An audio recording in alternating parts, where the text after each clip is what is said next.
Assalamu alaikum. Welcome to the main event. That TikTok is something else.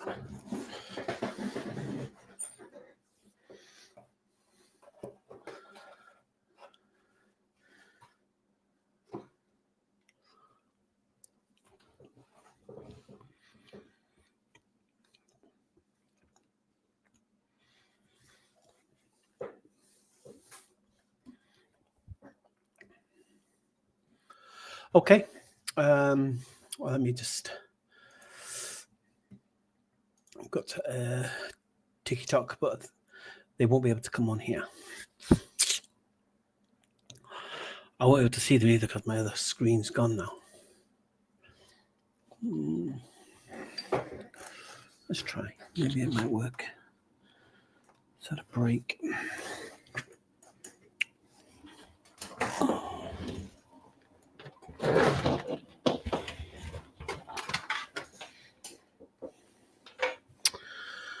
I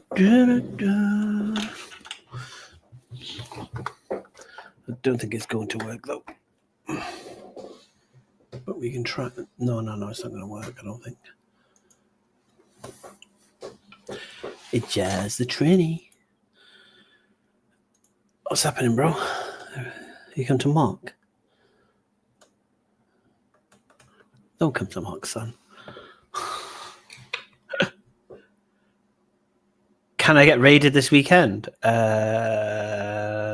Yes. On V-Rising. And people are merciless, bro. Stream is just starting.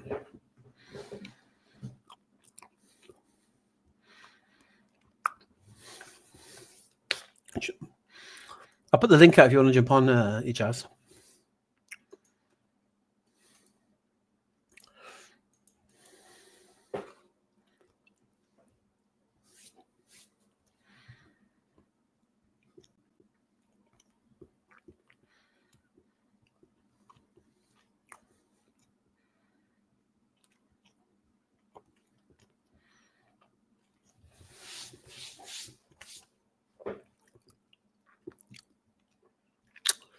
He's going to tell me about Europa. Terrible stuff. I think it's good as well, though we didn't win. Because then people would think that everything's all right, when it's certainly not.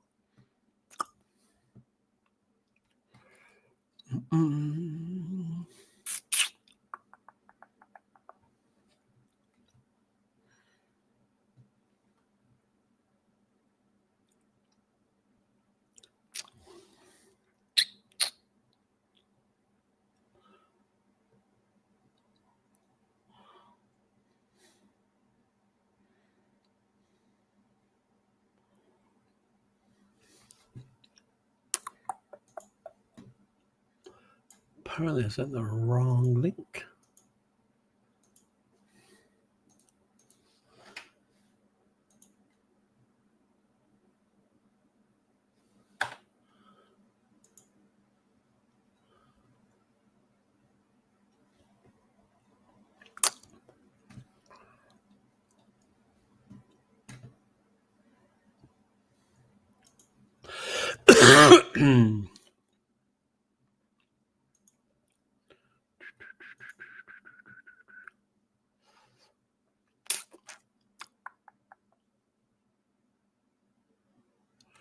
Actually, I'm not going to leave TikTok today because I can't do it.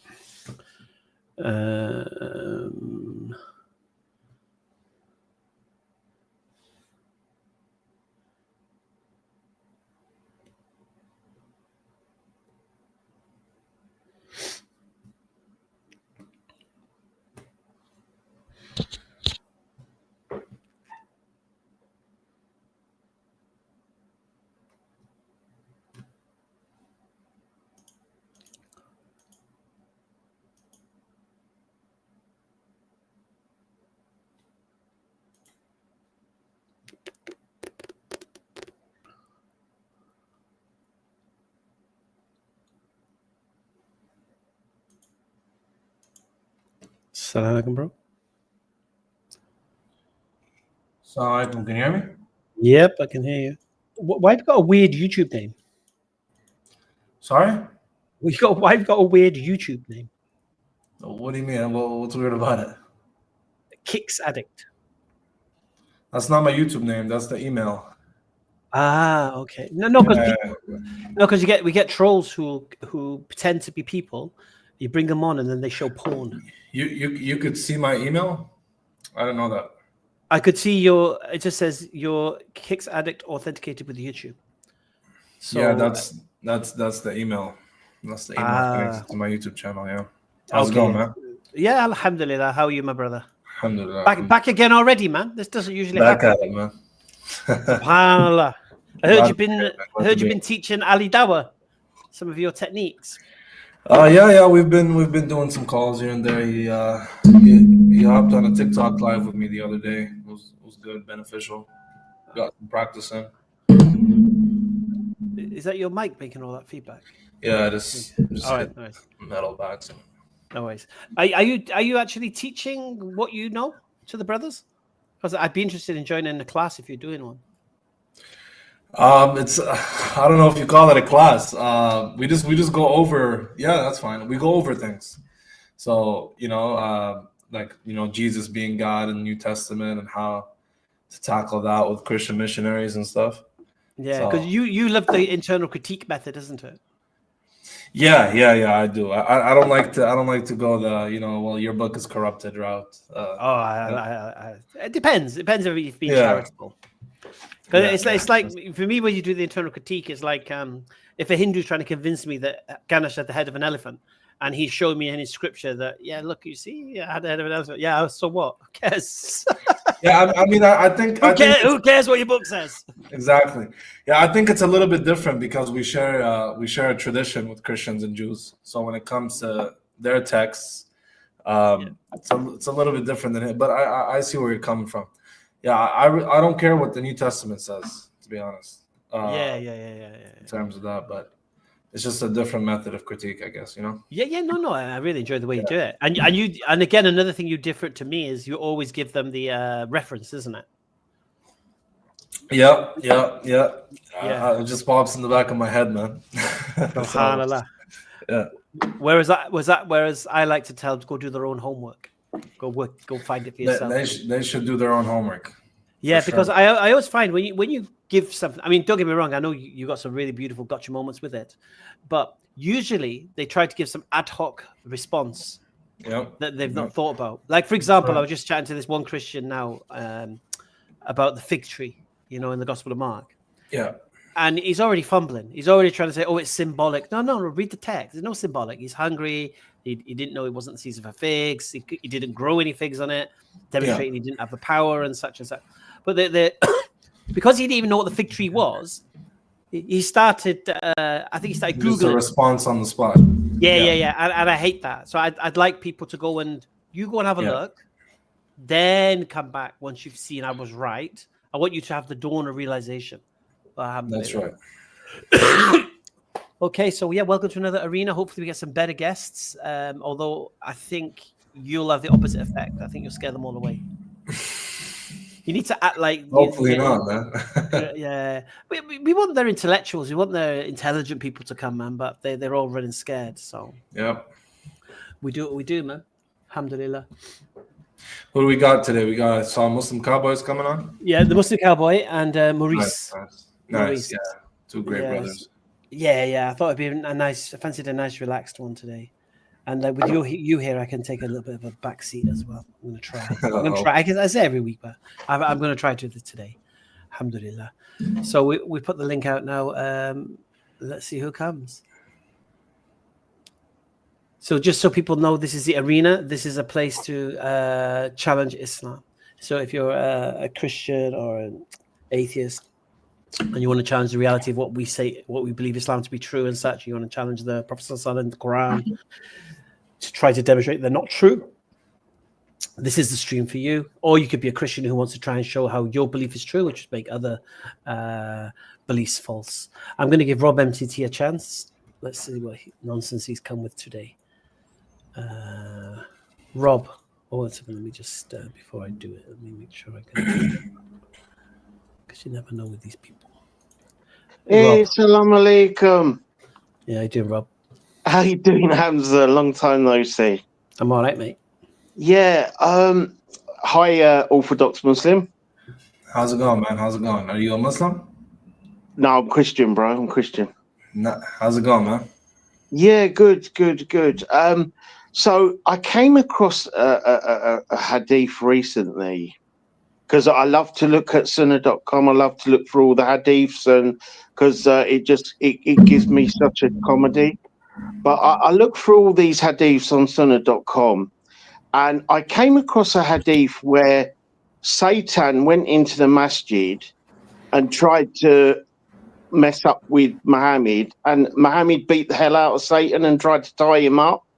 And I just find this too incredible to believe. Okay. So Yeah. So my question what's is, the argument? can jinns disappear, fly off? Can we tie them down and attack them and physically hurt them? That's my question. Can we hurt them? Yeah, like, because you must have seen some of these Saudi Arabian videos where they go into these houses and the jinns just disappear, fly up. They just do what they want. They're metaphysical. You can't tie them down. You can't touch them. So how the hell did Muhammad tie up Satan and beat the hell out of him? According to the Please answer. Please answer, Orthodox Muslim. No, according to the hadith, you can, right? So now, what's the argument now? Okay, how did Muhammad beat the hell out of Satan and tie him up? In whatever, in the masjid. in whatever manner that it happened. Is there an argument? Oh, so just because it's in there, that means it's true. That's your argument, right. is it? That's exactly right. Is there an argument now? Bro, you sound like the drunk coming out of the bar at 3 a.m. and just chatting waffle. Nice, man. You're not giving any credible answers. Is there an argument, sir? Right. So when Satan took Jesus to the desert and tempted him, did Jesus beat the hell out of him? Not according to the text, no. Thank you. No. Hamza, can you do better than this clown? What are you on about? He's answered your question, mate. What's your problem? He's an amateur. He's pure amateur, Hamza. How the hell you got him on the panel? He's answered your question, mate. Have you got an argument? Yes. How does man beat the hell out of a jinn? Do you have an argument? What's the argument? How does a mere... all right, I'm gonna test your double standard, mate. How does the devil tempt God? The Son of God. Is he not God? There's no way Satan could tempt the Father God. No way. Is Jesus God or not? The Son of God. Is he God the Son? Yes. Right, so he's a God. Yeah. He's Okay. part of God. He's a son part. Okay, He's a son so explain part. to us how Satan tempts God. How does Satan tempt? No, he tempts the Son of God. But you just said he's God. Well, you know what's a better question, Hamza, is you believe that God wrestled with Jacob, right, Rob? Yeah, there you go. Yeah. An angel wrestled with Jacob. How did a metaphysical being wrestle with Jacob? Because God put the angel in his way, right? And yeah, but according to you, you believe angels are metaphysical, yes? But Jacob. Are angels metaphysical? It's just non-arguments. It's so. One second. Yeah, no, but now we just want to pull Rob's pants down and give him a spanking. Okay, are angels metaphysical? Right. So in that are angels metaphysical? Yes. Okay, so how do you wrestle a metaphysical being? Because God put the angel in that place just for that purpose. How do you wrestle a did he do metaphysical it? being? You said it's metaphysical, right? So the angel's mission was not to disappear, because the angel was put there by God. Was the angel metaphysical or not? Yes, angels are metaphysical. Yes. So how did he wrestle him? So using your terminology, how do you wrestle a metaphysical being? Look, God put the angel there for that specific mission, purpose. Nice. So Satan was there for that mission and purpose. So do you have an argument now? Right. So did Jacob beat the hell out of that angel? No, he didn't. No, he didn't. The angel actually hurt Jacob, and Jacob actually overcame the angel. He was Did he get his body parts dislocated trying to do it? Yes, he did. Yeah, it was some kind of mad fight going on. How did he? Hey, brother, do you have an argument today? Do you have something of substance, or are you right? So you're expecting me to believe that Muhammad beat the hell out of Satan? Yes. Is there an argument for why that can't be the case? Yeah, because when these Saudi Arabian ghost hunters, jinn hunters, go into the houses, the jinns just disappear. You can't do nothing to them. You can't do nothing to them. See that, Rob? This guy's a troll. Okay, take. No arguments. Yeah, he just got rinsed, mate. He's acting like he did something.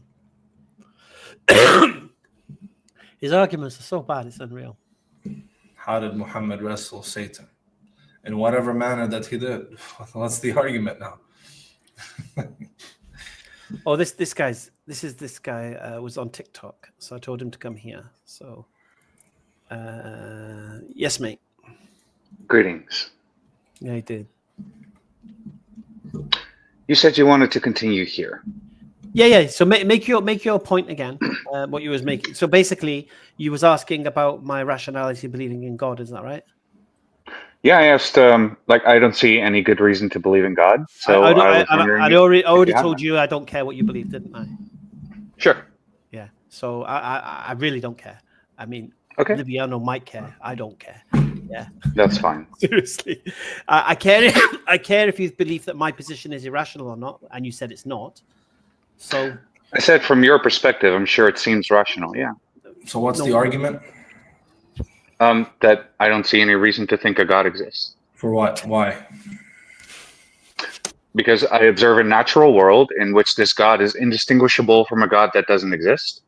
Nice. In the natural world, are there such stance-independent facts that exist? Stance-independent thoughts. Facts. Mm-hmm. There appear to be, from my subjective experience of this reality. Not through your subjective experience. I'm asking you about stance-independent facts, things that are the case in every possible world, regardless of your experience. Well, I only observe the natural world through my subjective experience, so I can only reason from my subjective experience. Nice. So that's quite frankly not what I asked you. I said, are there such stance-independent facts that exist in every possible world? I'm not sure. Can you conceive of a world in which you don't exist? Sure. Okay. In this world in which you don't exist, do these facts exist regardless of your existence? Which facts? Like the laws of logic, for example?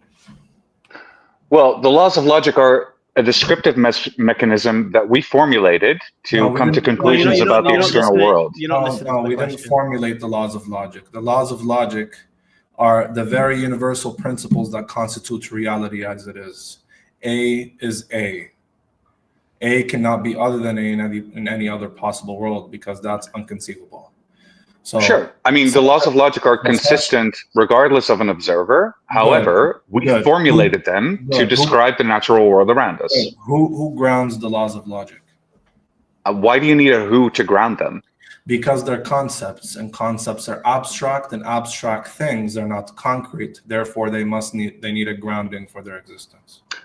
No, that is false. The laws of logic are a concept that we can... Hold on. I'm responding to your question.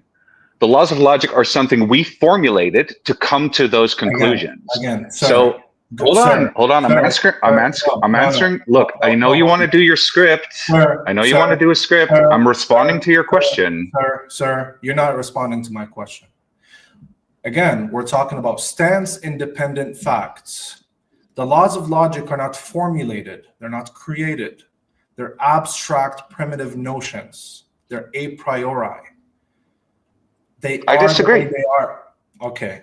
So there was a time when the laws of logic didn't exist, or there's a possible world in which the laws of logic don't exist. There was a time before we formulated the laws of logic to describe the natural. Buddy, do you want to have a conversation, or do you just want to shout over me? I'm not asking that.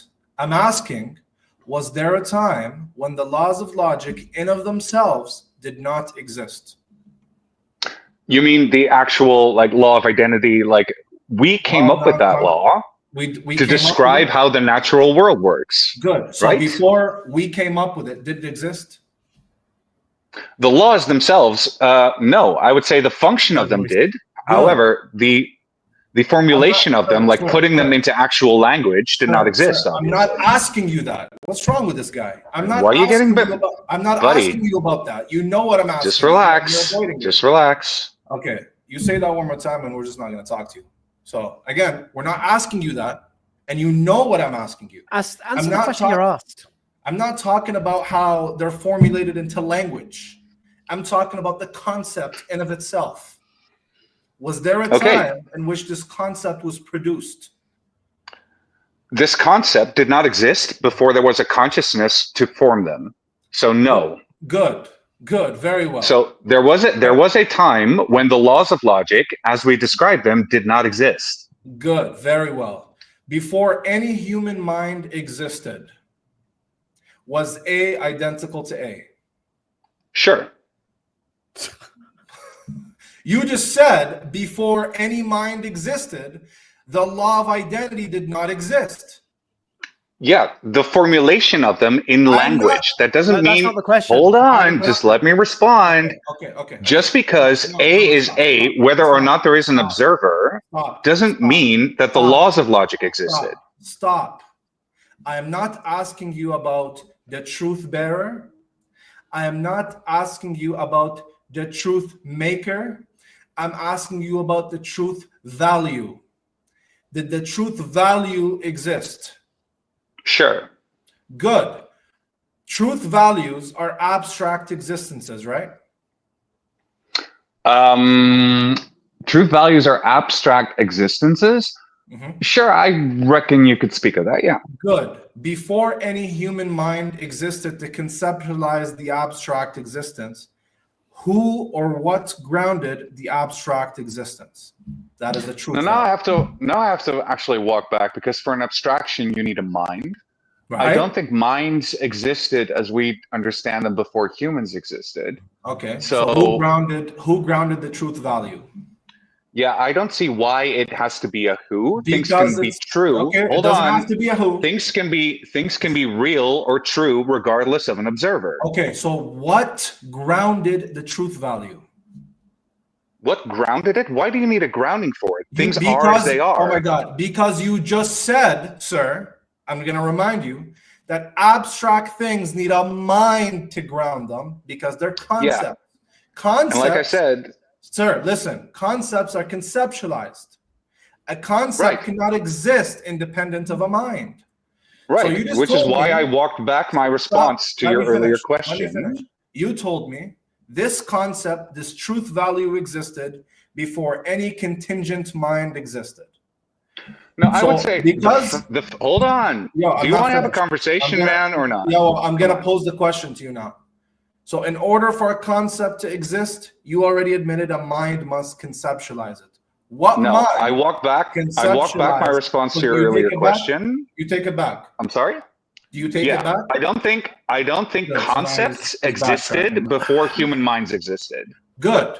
So A was not A before any contingent human mind. No, because you still need a mind to come to that conclusion. I'm not asking about later minds. I'm asking about the initial concept, the universal truth itself. Did it exist prior to humanity? What do you mean with truth? What do I mean? What do you mean when you say truth? Get this guy out of here, man. What do I mean with truth? Come on, man. Hey, man, I'm not axiomatic truth, man. Something that's universal. What's an axiomatic truth? And you're just going to insert your God into that? No. I didn't mention God. I didn't say God. I didn't mention God. I didn't mention the word God. Sure. You did that. That's where you're leading to, though, because you're saying, hold on. Because if we follow your argument, Shaiteen, can I go back to what I said originally? I don't care.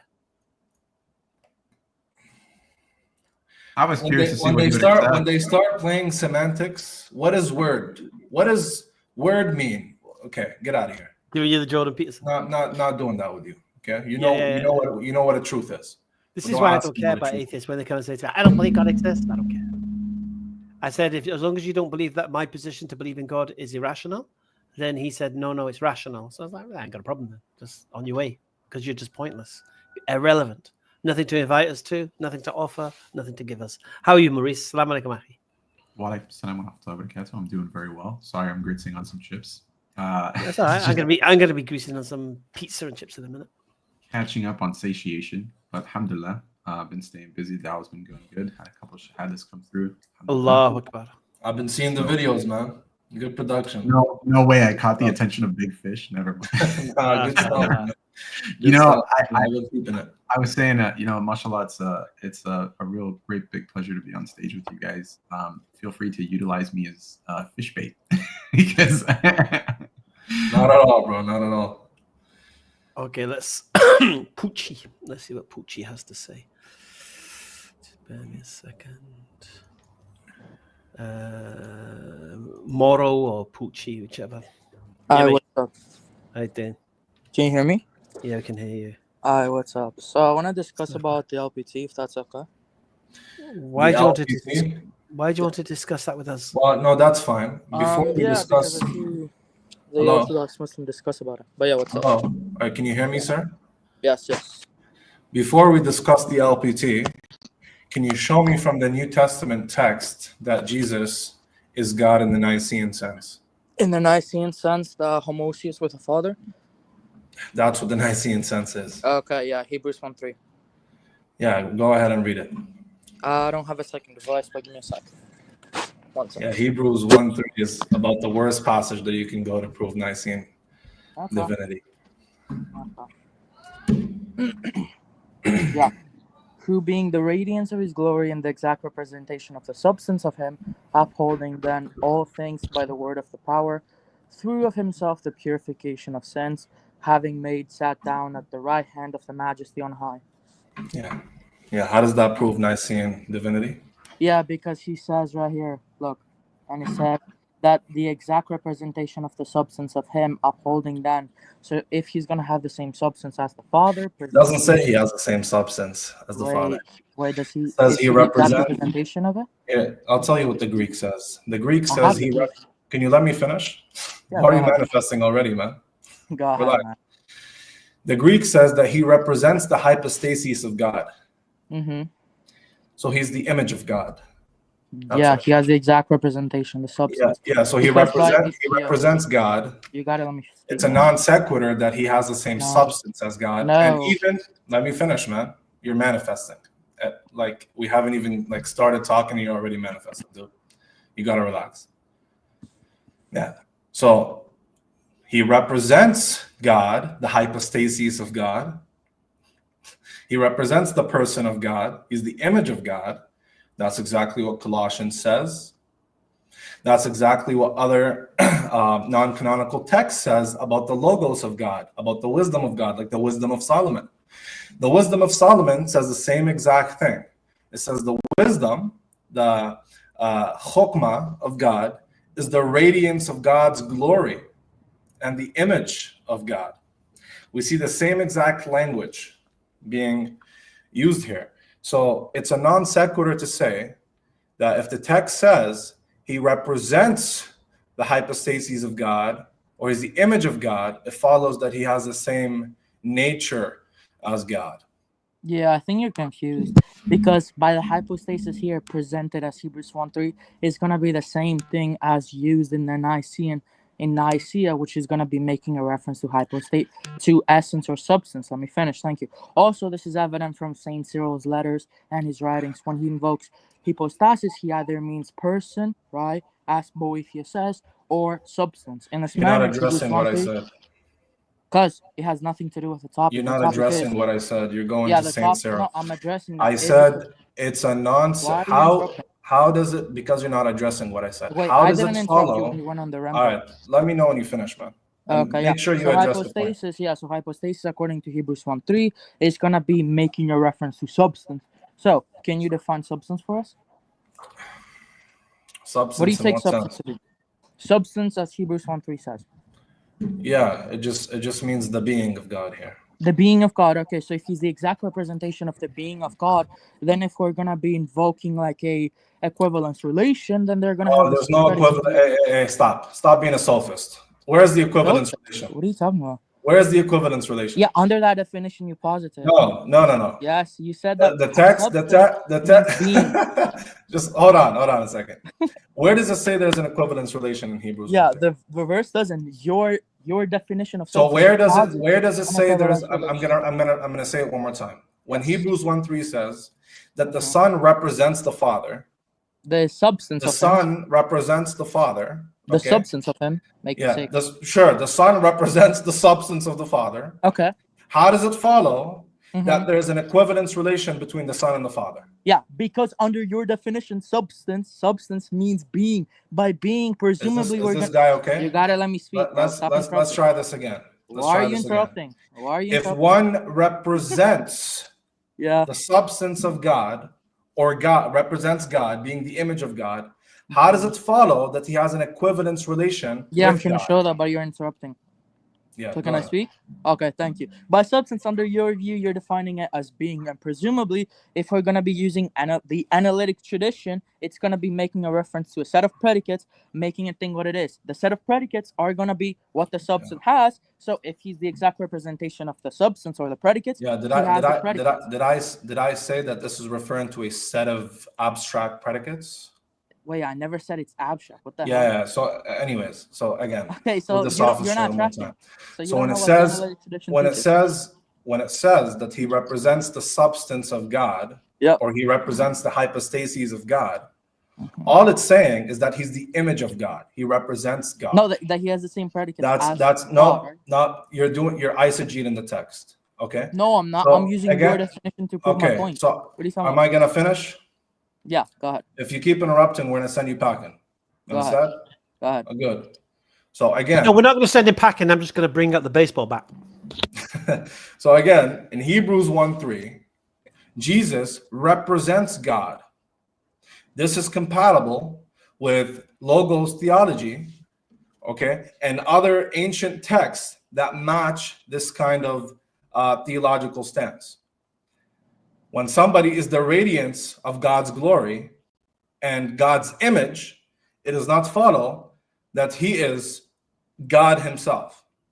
Wait, okay, give the argument for that. Go ahead. Yeah, make the argument from the text, please. Wait, okay, so I'm asking you, you're saying an expression doesn't mean that you're going to have a set of predicates, and I'm saying, okay, what's the argument for that? That was a statement, an assertoric statement, so go ahead and back that up, buddy. Back what up? The statement or the claim you just made. What claim did I make? Yeah, you're not tracking your own self. The expression. What claim did I make? I'm gonna repeat myself. Yeah, okay? Repeat my claim. Okay, are you gonna track? Hey, bro. If you're gonna do this Discord stuff over here, we're gonna send you packing. You're gonna track and this and that. Yeah. Hey, brother, repeat the argument. Yeah, I got you. I'm not. Or repeat the claim that I made. The claim that you made. Okay.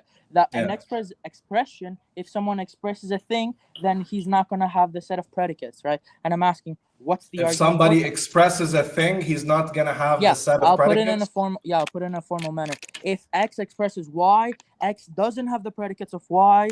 Therefore, they're not going to be identical. I'm asking, what's the argument for that? Yeah, but the thing is that you're the one arguing that they must have the same predicates. And you said it doesn't have to be. All I'm saying is, what's the argument for that? Okay, wait. I asked. Okay, wait. So that's just shifting the goalpost. So thank you, bro. W follows. Hey, brother. Do you have an argument for that? Yeah. The argument for what? Yeah. So if Jesus represents the Father, it follows that Jesus has the same predicates as the Father. Yeah. Okay, I got you. By an expression, presumably under like an analytic tradition, she's gonna be having or showing or having the capacity to or be acquainted with a set of predicates. Do you understand the question? Right. So now, what is? So Libiano, can I ask him in? Sure. Go ahead. Do you understand the question? Yeah, I understand the question. So you're basically being asked, why do you believe Jesus representing God makes him God? Yeah, I know. That's what I'm trying to show. So you answer the question then? Yeah, that's what I was saying.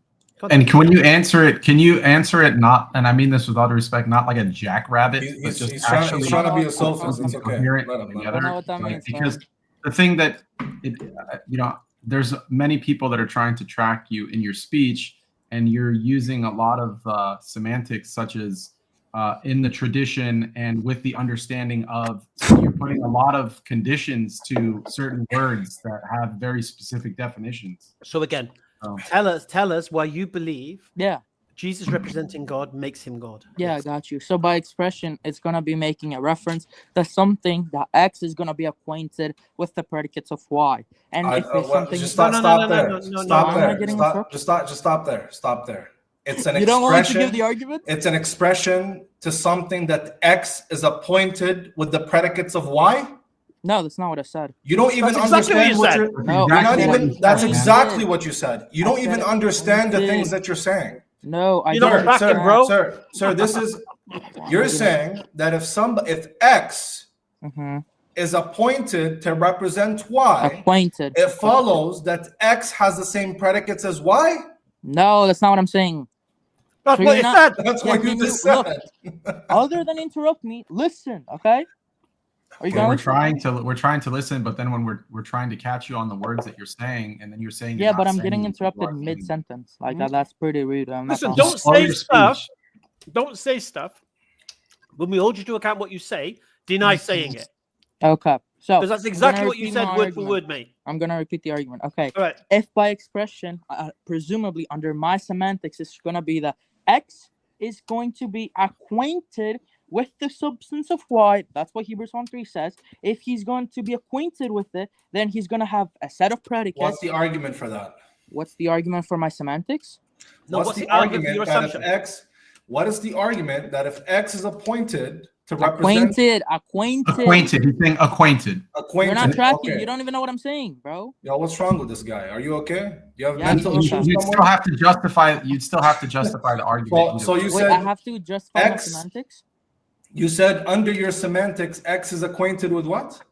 with Y's the substance. With Y. I don't agree that this is what Hebrews 1:3 says. Okay, wait. Okay, that's fine. But then we have to argue. What's the argument for that? Then we have to argue What, semantics sir, of sir? expression. What is the argument that Hebrews 1:3 says Jesus has the same substance as the Father? Yeah, I was doing it. I was about to do it, but you interrupted. No, me. you didn't. You presupposed it. You No, said wait. under are you my asking for my- semantics, Look, X is acquainted with the predicates of Y. Yeah, that's Well, what Jesus that's is what I define acquainted with the expression to be. predicates of the Father, correct? That's what I define expression Where to be. does Hebrews 1:3 says that? That's Where the does it say definition that? of expression I'm taking. Do you have a defeater? That's the definition of expression that you're taking. Yes. Do you have a reductio to not me not? Look. He doesn't even what's a reductio? A reductio ad absurdum is taking my position and then either showing a contradiction or showing how it's going to be. Right. So what is? Let me finish. Okay, good. So have you Pragmatic laws. pulled your position from the text yet? Have I pulled my position from the text? For me to give you, What does for that me mean? to give a reductio? What does that mean? Have Pulling you my position presented, from the sir, text? sir? Go ahead. I haven't yet granted you your position from the text for me to give you a reductio. No, Okay. you're asking argument- for my the- semantics when Yo, you're I asking. think it sound like Harry Potter. Sir, Hold on, sir, real quick, just real quick. Sir, What sir. you're saying, sir, is the very thing in question. all of Trying to tell you. this to show that Hebrews 1:3 says that Jesus has the same nature as God. Where does the text say that Jesus is ontologically symmetrical to the Father? Yeah, having Where the does it same say that? substance. That's what I was trying to show. But you're Yeah. trying to argue my semantics of expression. That's the Argue whole- my Hey, sir, I'm gonna ask you one more time, then I'm gonna boot you. All right. Okay, so you can't. Where does? Yep, that's right. Okay. Where Okay, does okay. the book of Hebrews say Mhm. that Jesus is ontologically symmetrical with the Hebrews Father? 1:3. Hebrews 1:3. Okay, Hebrews 1:3 that Jesus Mm-hmm. says that Jesus represents the Father, that he's Yeah. the radiance of his glory. The He is- exact expression. He is his word. He is his wisdom. Okay, he is his mediator. Okay, Mm-hmm. where does it say that he's ontologically symmetrical? Is what I'm asking. Yeah, that's what I'm trying to show. Okay, first off, I wanna you- see it from the text. okay, yeah. Can you give us your definition of expression so I can use your definitions? What expression in what sense? What are you using this word? Expression in what sense? context? Yeah. Yeah, in the context of Hebrews 1:3. Where is expression used? Yeah, Where- look, who in go to Hebrews the 1:3. Greek, go to the Greek and look, who being the The radiance of exact his glory. representation of his Yes. being. Yes. Yes. Okay, so Okay, so what he do you mean by represents expression? God. Okay, what do you define as expression there?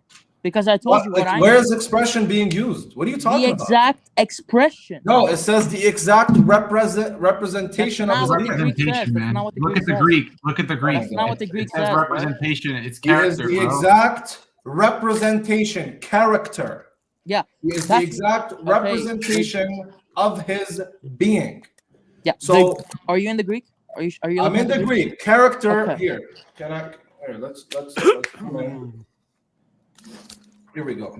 I don't know if you can see that. Exact representation of his being. Yeah, I That's can what see Greek that. says. It's It's on Bible. Dude. So, anyways, hey brother, I'm getting bored and I'm getting tired of you, bro. Okay, you're getting. Okay, I got do a you have an question before you argument go. for the LPT? Do you? Yeah. So no. Before the LPT, you still haven't substantiated where Jesus is God in the Nicene sense in the New Testament. I mean, yeah. Wait. Moro, I can do Moro, this. I got a question for you, mate. Go ahead. Go ahead. Why do you believe what the Book of Hebrews says? What about what? Why do you believe what the Book of Hebrews says? Why do I believe what the Book of Hebrews says? Yeah, because the church deems it to be canonical. Which church? What does that even mean? Yeah, the Roman Catholic Church. Why do you trust them? Yeah, why do I trust them? Yeah, because according to Christ, it's gonna be the true church, which is gonna be the pillar of truth. How do you know what Christ said? That's I don't Sorry, know sorry, what Libya. No, Christ I have to said. do this. How do you know what very Christ said? anachronistic. Yeah, because he says it in the Bible. But why do you believe what the Bible says? Why do I believe what the Bible says? Yeah, because I haven't. Because the church says. Yeah. Here we I go. Here we haven't- go. That's Because a the church circle. fathers Can I say. repeat my- yeah, can I answer? Get out of here. You know, that was really funny though, because we watched your it kind of keep going along with it, yeah, and then we showed the other way you could deal with it. Yeah. Really quick. Straight. Really quick. Just bring out the baseball bat. Why do you know what the Book of Hebrews says? And it all collapses. But I do like the way you do stuff as well. I like to hear them try to interpret. But these philosophical kids try to use jargon to act like they're doing something. He didn't even know what he was saying. The terms he was using, he was using them wrong. It's called gift galloping. They Yeah. overload you with a lot of terms just to actually detract from the actual point. Right? He can't do that to me because I know exactly what kind of group he hangs out around on Discord and on TikTok. Okay. And he can't do it with me because I just take him out of the knees. Okay. Oh, it's Jason Burns. Hi guys. I do. God bless you. Howdy, partner. How's it going? You okay? How are you Pretty doing? dandy. The question I have, guys, is could you elaborate to us the definition of what the Quran is and the process of the Quran, like the complete process, so that people can understand that process, and then can we unpack what that actually means? Who are you speaking on behalf of here, Jason? Pardon? Who are you speaking on behalf of? As the people don't know. Well, the thing is, I've just been really studying it, and there are certain things that in that process, there are certain. So what are you referring to? What are you referring to? Well, we need to understand the process because different. All of us. He has a mouse in his pocket. I was gonna say. Why do you keep saying we? It's just you, mate. Well, I'm asking in a Who very are you the nice spokesman way. for? Who are you the spokesman for? I'm asking for all of you to give us an elaboration, if you would, of the definition of the Quran and the process. Because if you do that, we can have a fruitful discussion on some key issues. We're not here to teach you, mate. We're here. You've got a question against Islam or an argument against Yeah, Islam. I've got 3 questions, but it can only be done in the context of the overall story of the process. Just make your point, and mate. definition. Just make your point. No, because it's not fair. People need to be enlightened about the process. Jason, because that process, you're aware of it. I mean, you've been around for quite some time. You know what the Quran is. You know that it's yeah, but a lot of people, even Muslims, are not aware of it. So it's important. If I may, right? I'm giving you the answer. You're aware that it's the speech of Allah subhanahu wa ta'ala that was revealed over the course of 23 years to the Messenger alayhi salatu salam. You're aware of the preservation. You're aware of the various forms of the revelation, either be it directly on him or through the angel Gabriel, Where is your point of contention? Yeah, well, you see that your elaboration is not a proper elaboration. Is there a You've question not, that you have, sir? yeah, Is there an because argument you want to you should pose today? you should start from the beginning. So, You've not started from the so beginning. is there a So we question or can't an have a argument? fruitful discussion Hello, unless sir, you understand. we can only Unless have you a fruitful understand your own. discussion if Jason, you have an we argument. understand it. You have We something to understand say. I it. can't make an We're- argument if you don't even understand your own process. You've not Okay, even said. I'm not going to I- argue against myself, Jason. Hey, brother. Why would I argue against myself? Hey, brother, But you Jason. haven't- Your name is You Jason. haven't mentioned Hey, brother. that Hey, brother. the We're Quran was wasting tablet in we're wasting eternity. we're wasting a lot of time doing nothing, man. Do you have an argument? No, Do you have but a question? right. Your process is the Quran was a tablet in eternity first. Oh my That's God. your process. Okay, so you didn't even mention that. If you're not mentioning that, how can we have a fruitful Hey, discussion? brother, that's great. you- That's So fantastic. if you know, Is there an argument? You did mention that the Quran was the speech of Allah. If it's the speech of Allah, is the speech of Allah a divine attribute or not? Okay, thank you for that question. See, finally we got a question. Yes, the ability to speak is an eternal attribute of God. The genus of every instance of speech is something else. So there's the eternal ability to speak, and then there's the genus of speech. And within the genus of speech, the Quran is a single instance of the genus. Are you doing a non sequitur? Because what you've done there, A non sequitur? you've What jumped from are you ontology. talking about? You've jumped from ontology to function, and you can't do that. You Is can't. this guy separate. okay? What? Yeah, Wait, how does it? I'm okay. You I didn't can't make separate. sir, wait. I didn't make an argument for there to be a non sequitur. Non sequitur in the first place. A non sequitur is an argument that doesn't follow. I didn't make an Yeah. argument. I Yes, said, you did. You did, but you didn't realize you made an argument. are you these didn't people realize real or are you they made an robots?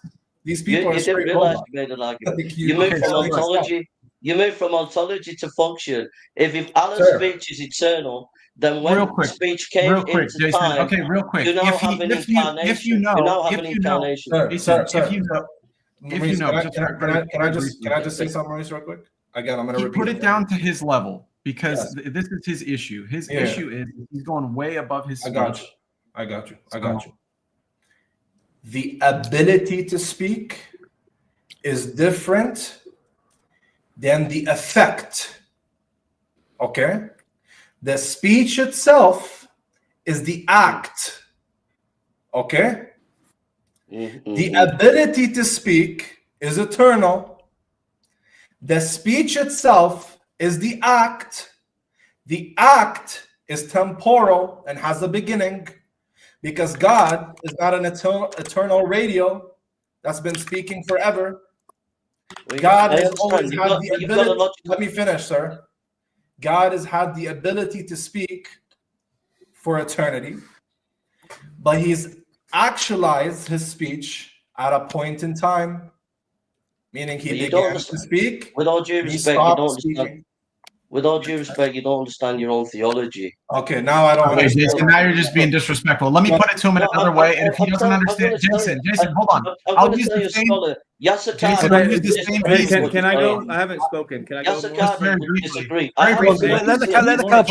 Let the cowboy have a dig. Use the pieces that he gave us, though. Use the piece that he gave us. You know that author.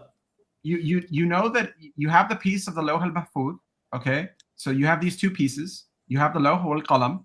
So he had the ability to speak, right? He commanded the pen to write. The pen wrote down, including in that is the Quran. Now, what's your contention?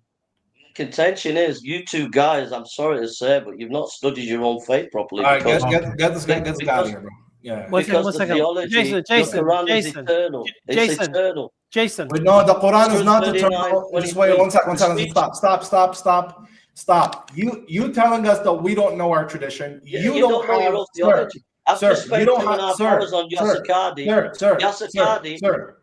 Yasser Qadhi is not a classical scholar or an authority on Aqidah. Just stop. But you don't understand the basic theology of your own theology. Can you stop, sir? Can you stop? You don't.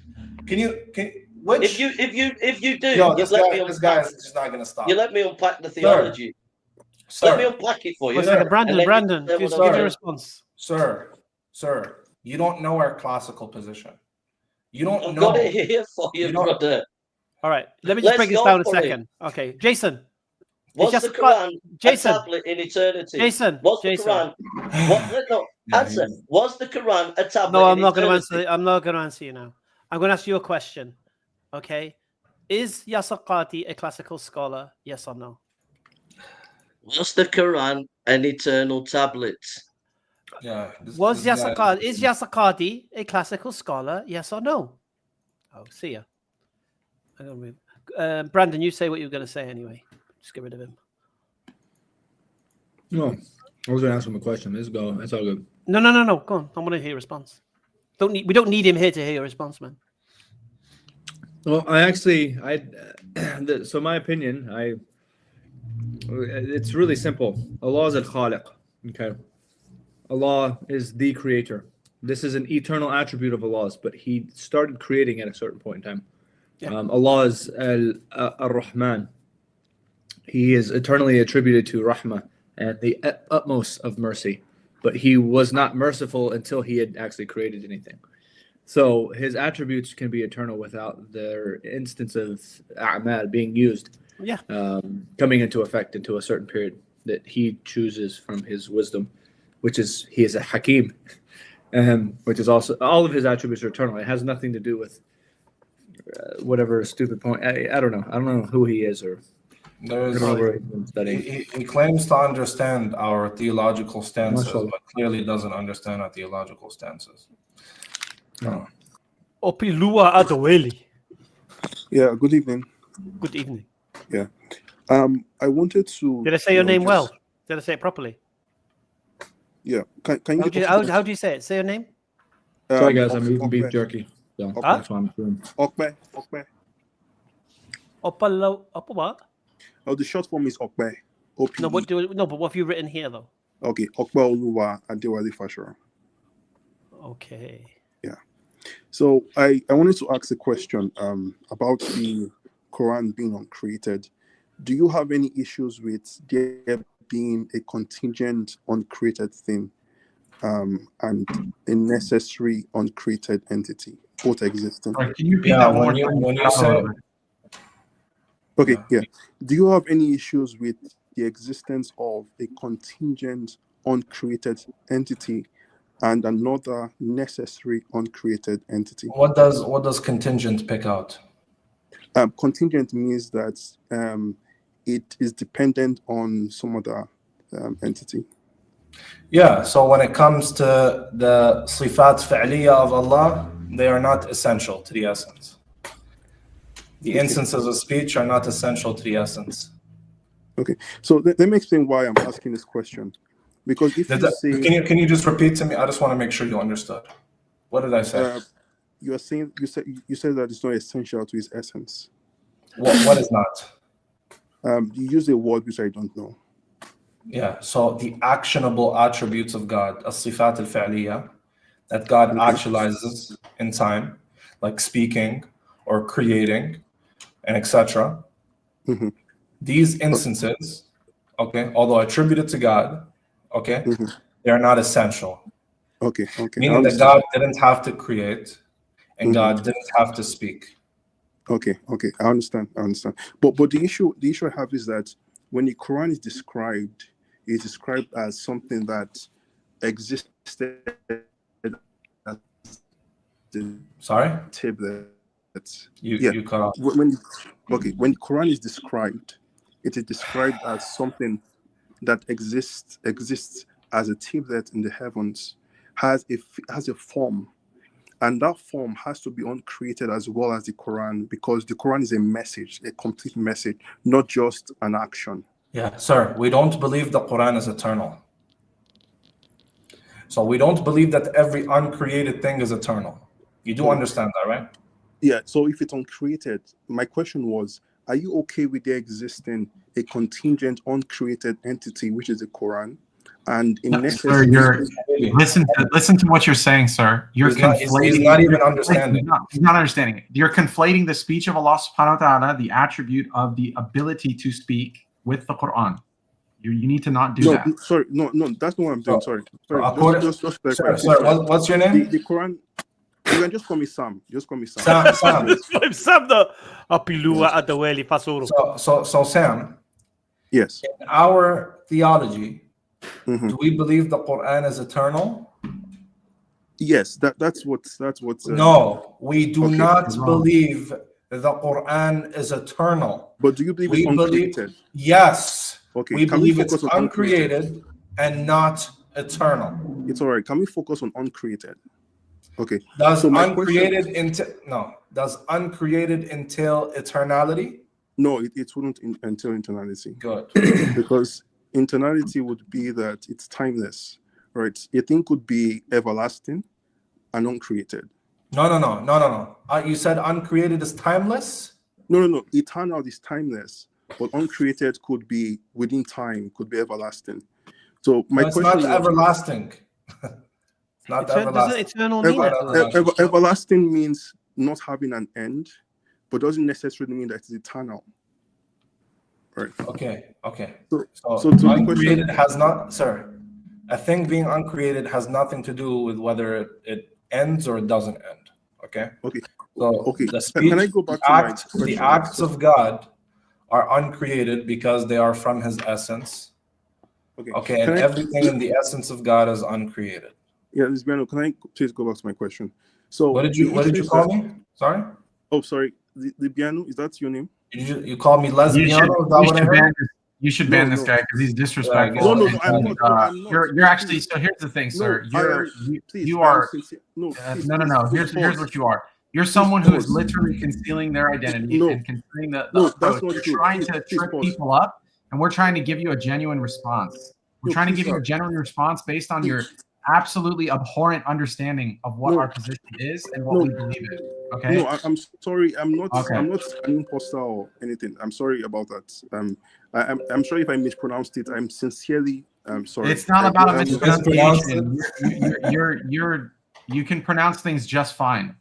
Okay, You can pronounce so it just fine. So why don't you swallow your own tongue, okay, and Okay. stop saying those stupid things. Okay, No, we're trying to I have an have- intellectual conversation with you, yes, and I you're understand. making yourself look a fool, dude. You're making yourself look a fool, man. If you're a Brother, grown man, you're making yourself look a brother, fool. I think I've been misunderstood. I'm not trying to pick any fights or anything. I'm sorry, please. I just wanted to just get an answer to the question. So if we focus on the Quran being uncreated, my question was, if it is uncreated, you will have two uncreated entities existing, one being God, who is necessary, and then a contingent uncreated thing. So my question we is, don't- are you yeah. okay with that? Yeah, we are okay with that as long as it is not external to the essence. Yes. Okay. So then you shouldn't have any issue with the understanding of the Trinity in the scriptures. Yeah, we do have an issue with that because the Trinity posits three uncreated essences and not a singular uncreated essence. That's number one. Number two, the Trinity posits three uncreated agents with their own predicates. Yeah. No, so this I think the only difference is that Why do you keep calling me that, man? Are you okay? Oh my god, I'm so sorry. I'm sorry. Hamza, he's obviously trolling, bro. This guy No, doesn't no, know no, what he's I'm talking sorry. about at all. You should No. let him go. It's like Yeah. talking to a wall. No, I'm Listen, dude, you literally worship he three just sounds gods, like and a you're typical destined for the hellfire if No, you I continue to just do know that. And you're over here joking around as if you're on something, bro. You Sam. literally worship three gods, man. Sam, are you a Christian? Yeah. Yes, I am. Yes, I am. Yeah, he's a Christian. You believe Jesus is God and all that? Yeah, and that's what I'm trying to. Oh, okay. I'm Do you believe sorry Jesus? for- So why do you believe Jesus was God? because I believe that according to the scriptures, you can have multiple uncreated entities as long According as to the one. scriptures, not- what it's makes you not- think? it's One second. not just According to about the scriptures, why do you think? What is it you read in the Gospels that makes you think Jesus was God? So that would be John 1:1 and Colossians, I think 1:16. Okay. So, How do you understand when Jesus was helpless and had no knowledge and didn't know stuff? How do you explain that if he's God? yeah, that's perfectly fine as long as it's contingent. Like the one God would be the necessary uncreated. Was just Jesus like was Jesus all knowledgeable? in time, not. No, not. When he was on the earth, he wasn't knowledgeable. All knowledgeable. Yeah, in time, yes. So that's Was he probably- was he powerful? in time, not. What does in No. time mean? Yeah. What does that mean? That's how he No, I was on think the what earth. he means to say in his English, he's saying at one time he wasn't, but in time, with time, he becomes powerful. Yeah, no, He it's the other way around. becomes knowledgeable. It's the other way around, Brandon. Let me So explain just how so I I understand, understand Sam, Let me explain how I understand it. Sam, Yes. just so I understand, you believe the time Jesus spent on the earth, the 3 years, according to the Gospels, when in his ministry, he wasn't knowledgeable and he wasn't powerful. No. No. So let me explain what. No, I answer my understand. question. No, Hamza, you need to allow me. Explain No, I what don't. I understand. don't. I want you to answer my question. Okay, because I have to use the analogy of the Quran. I don't want you to. really I don't want you to. I just want you to understand that answer we my have the question. same- You can we have the reason your same- answer out afterwards. I don't care why you're saying it. I want your answer. Was Jesus knowledgeable and powerful when he walked the earth? No, because of the hypostatic union. No. So when Jesus walked the earth, he had no power and he had no knowledge. Yeah, I don't within even his, knows within what his Has nothing to do spirit, with why he's within not his- powerful. Wait, let me explain, please. Let me Are explain. you using, sir? Are you using a qua account? Is that what you're using? I don't know what that You're means. saying Well, he let wasn't- me explain. So let me tell you what it Can means. I please Are you explain what I saying, sir? understand? Listen, dude. Okay. Are you saying he wasn't knowledgeable qua humanity, but knowledgeable qua divinity? Is that what you're saying? Or are you saying that the one subject, Christ, was not knowledgeable, period? Yeah, no, qua his humanity and qua his divinity, just like you said it. I think it's So the same as the both, Quran. just wait, man. I want to understand. So qua humanity, he was not all knowing, and qua divinity, he was all knowing? Yes. Okay, that's a contradiction. No, that's not. That's not. It is. I'll tell you why. Okay. When it comes to subject predicate sentences, when we have predicates and predicate them to a singular subject, okay, the bearer of the subject is going to be, the bearer of the predicates is going to be the one subject. So Jesus is the bearer of the knowledge, okay? The one Jesus bears all knowledge, and the same one Jesus bears or lacks knowledge. And so the one subject Jesus cannot both lack knowledge and have knowledge. Okay? You would only fix that if you make Jesus two subjects, a human one and a divine one. You cannot have the singular subject Christ and predicate him with two contradictory predicates. Yeah, That'd be just a square circle. Yeah, so that is exactly what the hypostatic union is about. The hypostatic union is impossible. That's what. Can you deal with the argument? Yeah, so I was trying to explain with the analogy of the Quran. What I was trying to say is Sir, that, deal with the argument. Just deal, please. Yes, I'm dealing this. I was about to mispronounce your name again. Oh, God. No, you're talking about uncreated Quran now. Deal with the argument. How can a singular subject possess two contradictory predicates? Yeah. So, so for example, right? If I said that the Quran can both exist and not exist at the same time, you would think it's a contradiction.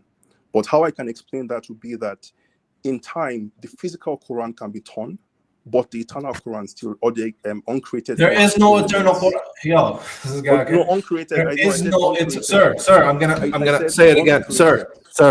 There is no eternal Quran. No, I said there's no such thing. I said. Do you understand? I understand. Yeah, there is one Quran, and that one Quran is just uncreated. Yes. No, that's fine. Even just sticking with it being uncreated, there's a problem for Islam. And I'm trying to explain that if you would allow me to explain how a singular subject can have contradictory predicates. Yes, that I was explaining with the Quran, the physical Quran. What are the contradictory predicates? Can I finish? Please, can I just finish? Yeah, you're not finishing though. You're not getting there. Come on. So with the Quran can both exist and not exist in time. No, the Quran just exists. Be damaged and not damaged. Sir, the Quran. Can I? Sir, no, the Quran just exists. It doesn't exist and not exist. It just exists. Can you pause? Let me finish my statement, and then you criticize my statement. No. Right? So I said, for example, if I forget it. You're boring the room. Robots today, man. You're boring the room. You're boring the room. You know what Brandon, do you want to have a chat with him? Absurdity is. Can I? Do you know what the definition of absurdity is? Okay, it's fine. If you don't want me to finish, it's fine. Do you know what the definition of an absurdity is, dear? I don't know how that is relevant to what I was trying to explain because you didn't allow me. Do you know what the definition of an absurdity is?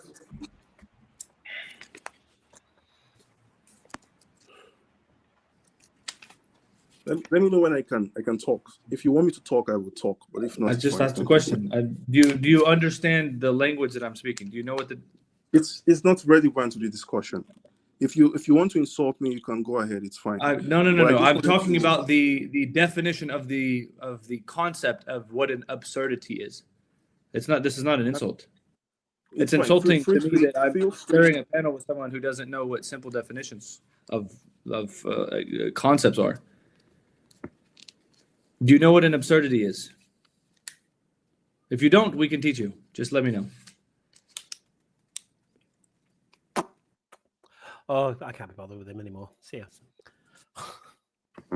An absurdity is a logical contradiction of two completely opposing ideas. For example, if someone says, I'm married and I'm also a bachelor, this is an absurdity.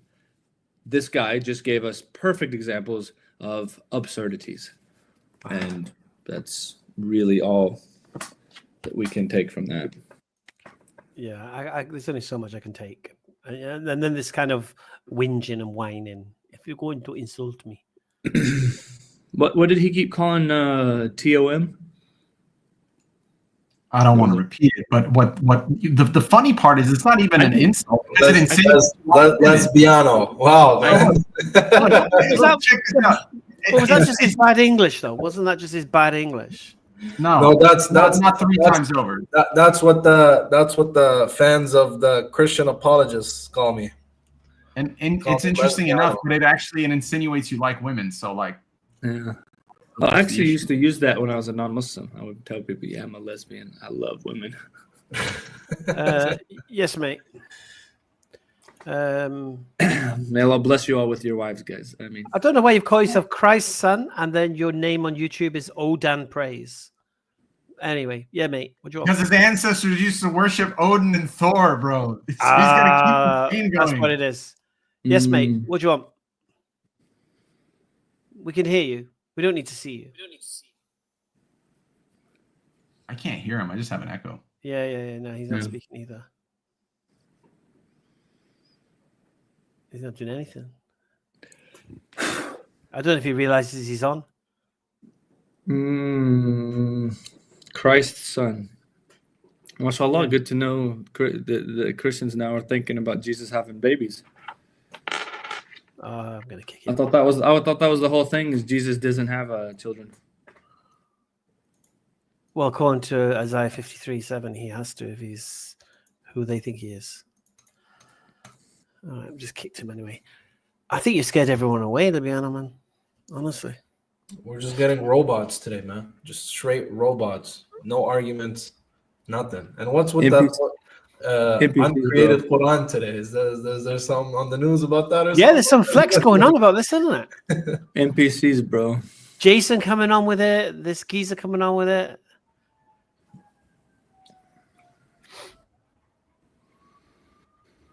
How are you, Brandon? How's the book going?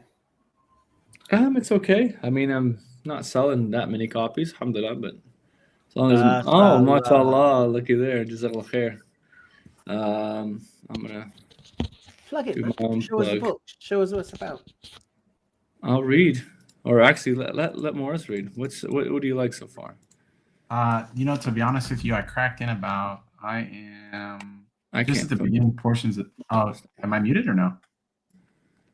No, it's not letting me copy. Huh.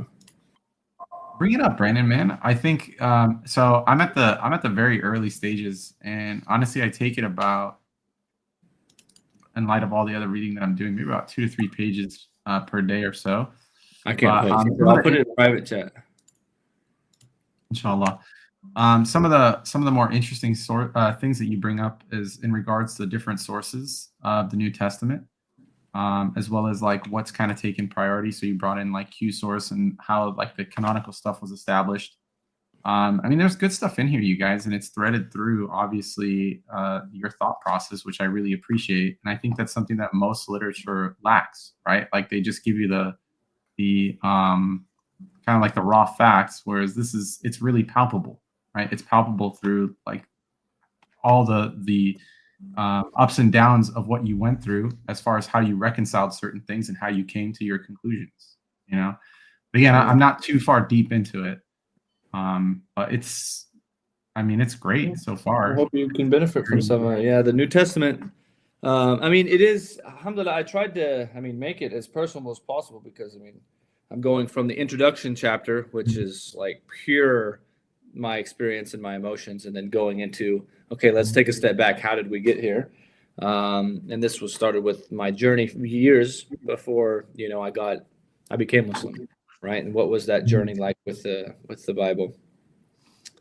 It's meant to be a journey. It's meant to be something that people can see if they're on a similar trajectory of actually really caring to find out the main overarching question, right? What's the question so far that you think that I'm trying to ask in this book?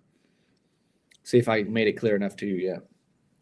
With the limited amount of reading that there's only one question. Just tell him you not read the book, man. No, I am reading it. I'm not deep into it. Maurice, you're fudging it here, bro. We're fudging no, it. Man, I'm not. Quick scan. I'm not. To me, the main question so far is if you're personally reflecting on what's actually being told to you. That's what's the main question that I'm. Yeah. You're winging it, mate. You're winging it. You're fudging it, man. Dude. No, he's not. He's doing good. He's doing good. So yeah, it's all about, because the reason I take it on this journey is because it's all about when you look at this thing. Angry Maurice is here. Look, whatever good you see in it, whatever nice, feel good devotionals you can get from it. Now that you know the information that I've given you, is this something? Here's the question: is this something that you're willing to bet your eternity on? That is my question, and then I hope the reader at the end of it, chooses the right answer, and that's up to them. Next time, ask somebody who's read the. But that's not fair. Now he ruined it for me. It's like, meaning like you ruined something in a sense, right? Because the where my current takeaway was is not the conclusion, or the conclusion. No, you should be getting read it the book in first chapter. You'll get it in the first. Ben, look at this. Okay, look, just from listening. He goes. Just from listening to. I've read this much. No, it's why would I lie to you? I believe Morris has read. I'm dead serious. You can see where it's bookmarked, man. You can see where it's bookmarked. I know where he is. He's read quite a bit. Okay. So, and then you hear like Ustad Adnan talking about things, and then you hear Abdullah Qasim al-Mujahid, Jazakallah khair, Habibi, from DFW. Like there's so many things that I picked up, guys. Like. Name three. I just showed you the three, man. I literally just showed you. How many more things do you want me to show you, dude? Okay. Here, another one. Which church father coined the term? Oh, now you get a pop quiz. Pop quiz. There's Farid's book, man. Look at all these things. What do you? I can literally now, Maurice. At this point, you could say, "Where's your book, Hamza?" No, see, because I'm not gonna do that to you. I already know you can't read, so it's all right. One second. We got some guy. I'm pretty sure this is going to be very trolly, this next person, but we'll see. I don't know why. Jack. Hello. Yeah. Hi. Hey, how you guys doing? I just saw you guys on YouTube here, and I saw that you're challenging non-Muslims to come in. Yeah. That's the name of the game. Are you a non-Muslim? Yes, I'm a non-Muslim. Would you like to change that and become a Muslim? I'm just not convinced of any supernatural deity or like an afterlife. Why supernatural? I think the material world is all that there is. I don't think that the material world is evidence of the creator. Excuse me? Don't you believe? Excuse me. Don't you believe the material world is evidence of a creator?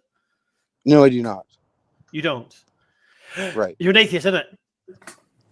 Yes, I don't believe in. Yeah, because in I don't care about you. Accept? I don't care about atheists. I'll tell you why. Yeah, because you don't know anything. Yeah, you got nothing to offer anybody. You got nothing to invite anybody to. You're kind of pointless. Yeah. The only thing I care about is if you believe that our belief that God exists is irrational somehow. That I kind of care about. So is that your position? You think we're being irrational believing in God? I just tend to believe that there's sufficient evidence to indicate. I don't really care.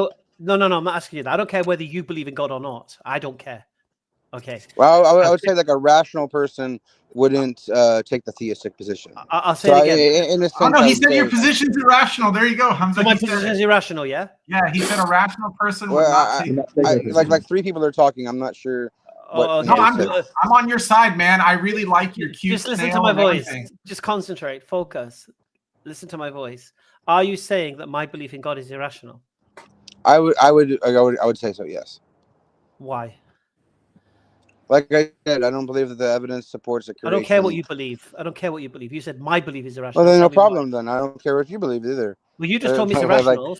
Well, no, you just made the claim it's irrational. You made a positive claim. I mean, you just made a claim that you don't care about atheists. So no, I don't care about atheists. Nothing to offer. You made. Why you're asking a question? Okay, Jack. Listen, I don't care what you believe if God exists or not. I don't care. Okay, what I care about is if you believe that my position is irrational to believe in God, and you said yes, it's irrational. So I'm asking you now. Yes. Tell me why. I just said that I don't think that the evidence supports a creator. I don't think that just looking around. No, you got to tell me why I'm irrational. What's the evidence that I'm using? I'm trying to answer. I'm trying to answer your question. I'm saying that when I look why around at the. Are you going to let me speak? I'm trying to. Yeah, go. I'm saying that when I look around at the material world, I don't see how it points to a creator. Yeah, but I don't care about what you think. I'm talking about me and my position. Right, and I'm saying that your position doesn't make sense to me. Why is it irrational? Why is it irrational? Because you have no proof of a supernatural world existing. What are we talking about? Supernatural world existing? Can I give him? Can I solve? One second, Maurice. There's no proof of miracles. There's. Can you give me the argument that demonstrates that I'm being irrational for believing in God? No, I don't know what you're asking. I'm saying that I don't think that the belief in a God can be arrived at just by looking at the natural world. Why not? Why not? Because what proof do you have?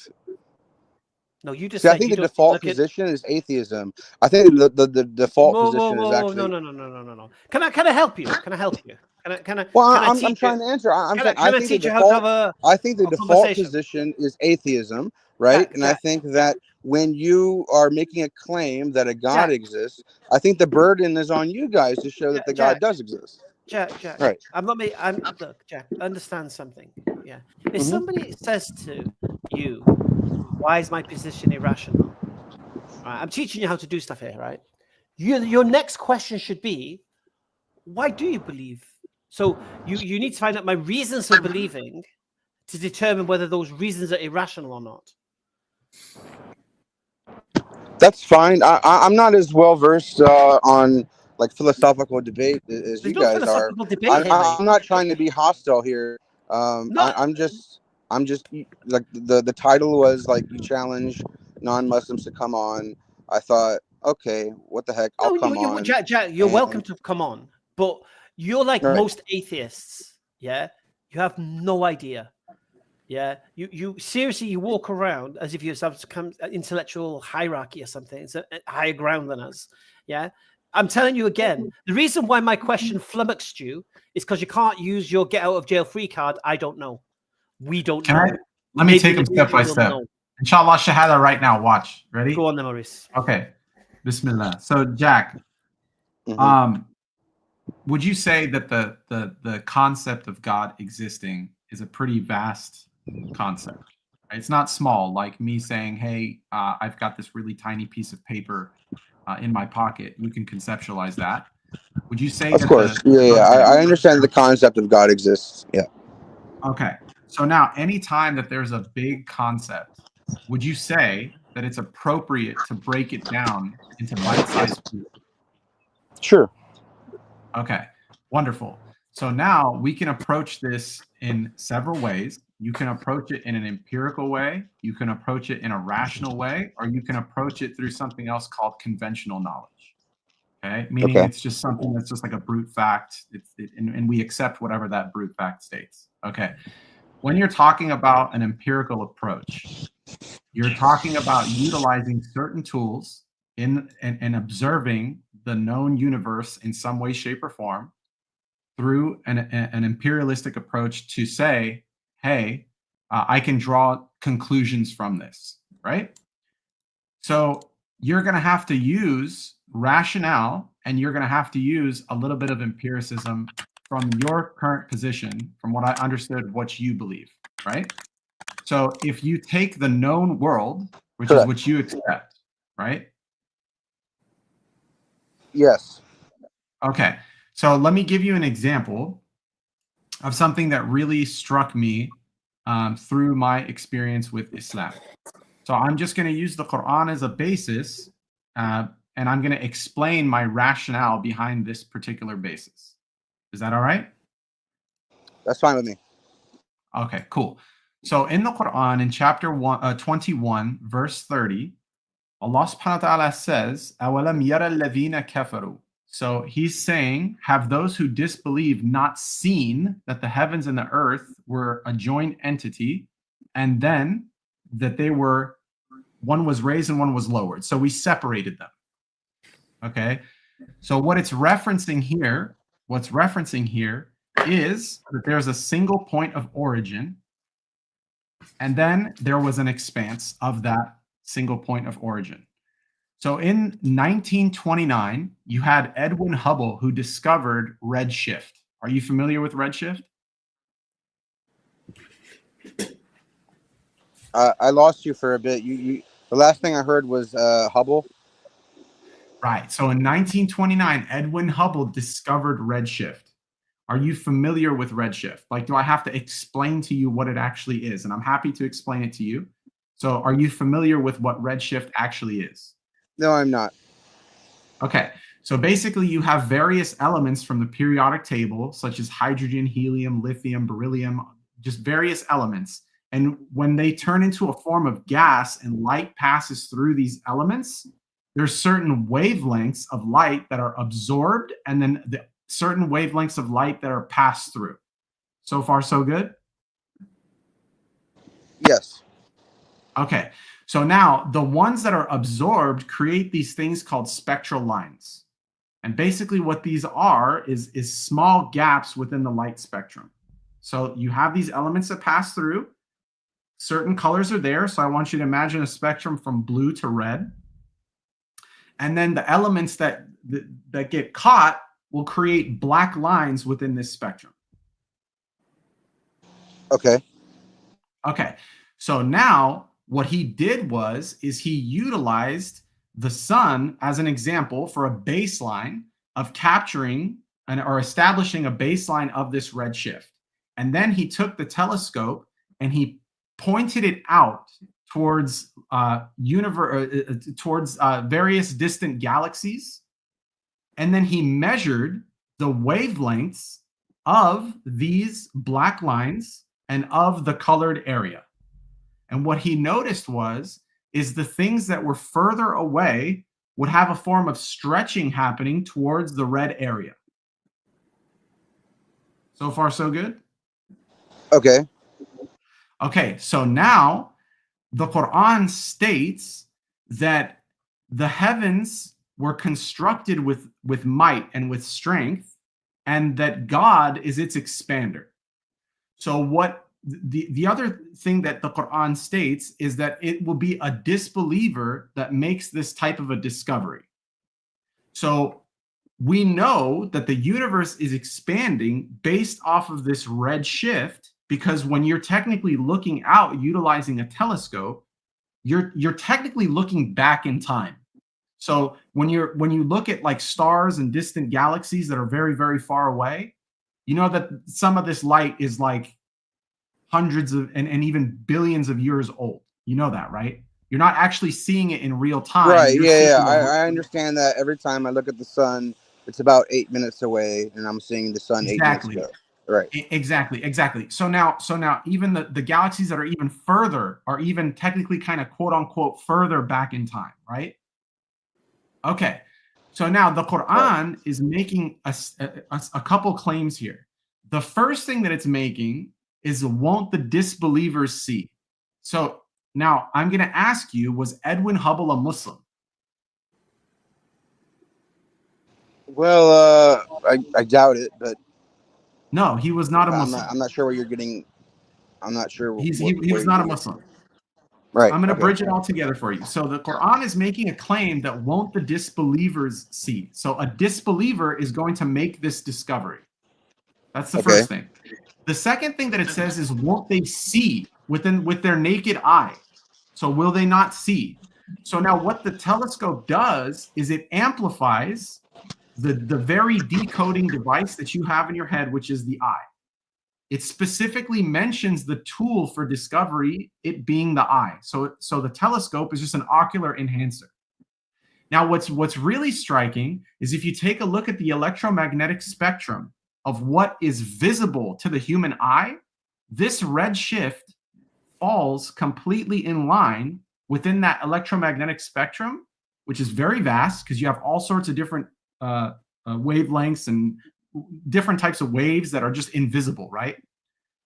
So, but the thing that is visible is to locate not only the red shift from the colored portion of the element, but from the black lines as well. If either piece was missing, we wouldn't be able to establish a scientific baseline.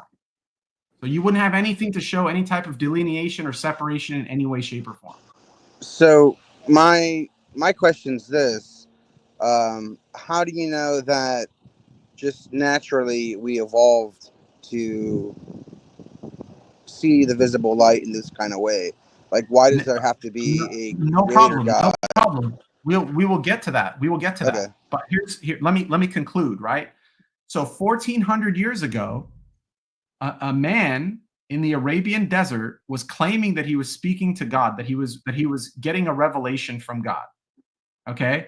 So my question to you is, before I get to your question, my question to you is how is it possible that 1400 years ago, there was a claim that a discovery would be made by one, a non-Muslim, two, it would be a visual discovery, right?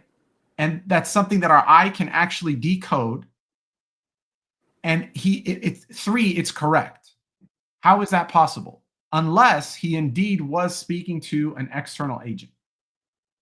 You don't think that it's possible that somebody could be right without them receiving some kind of divine intervention?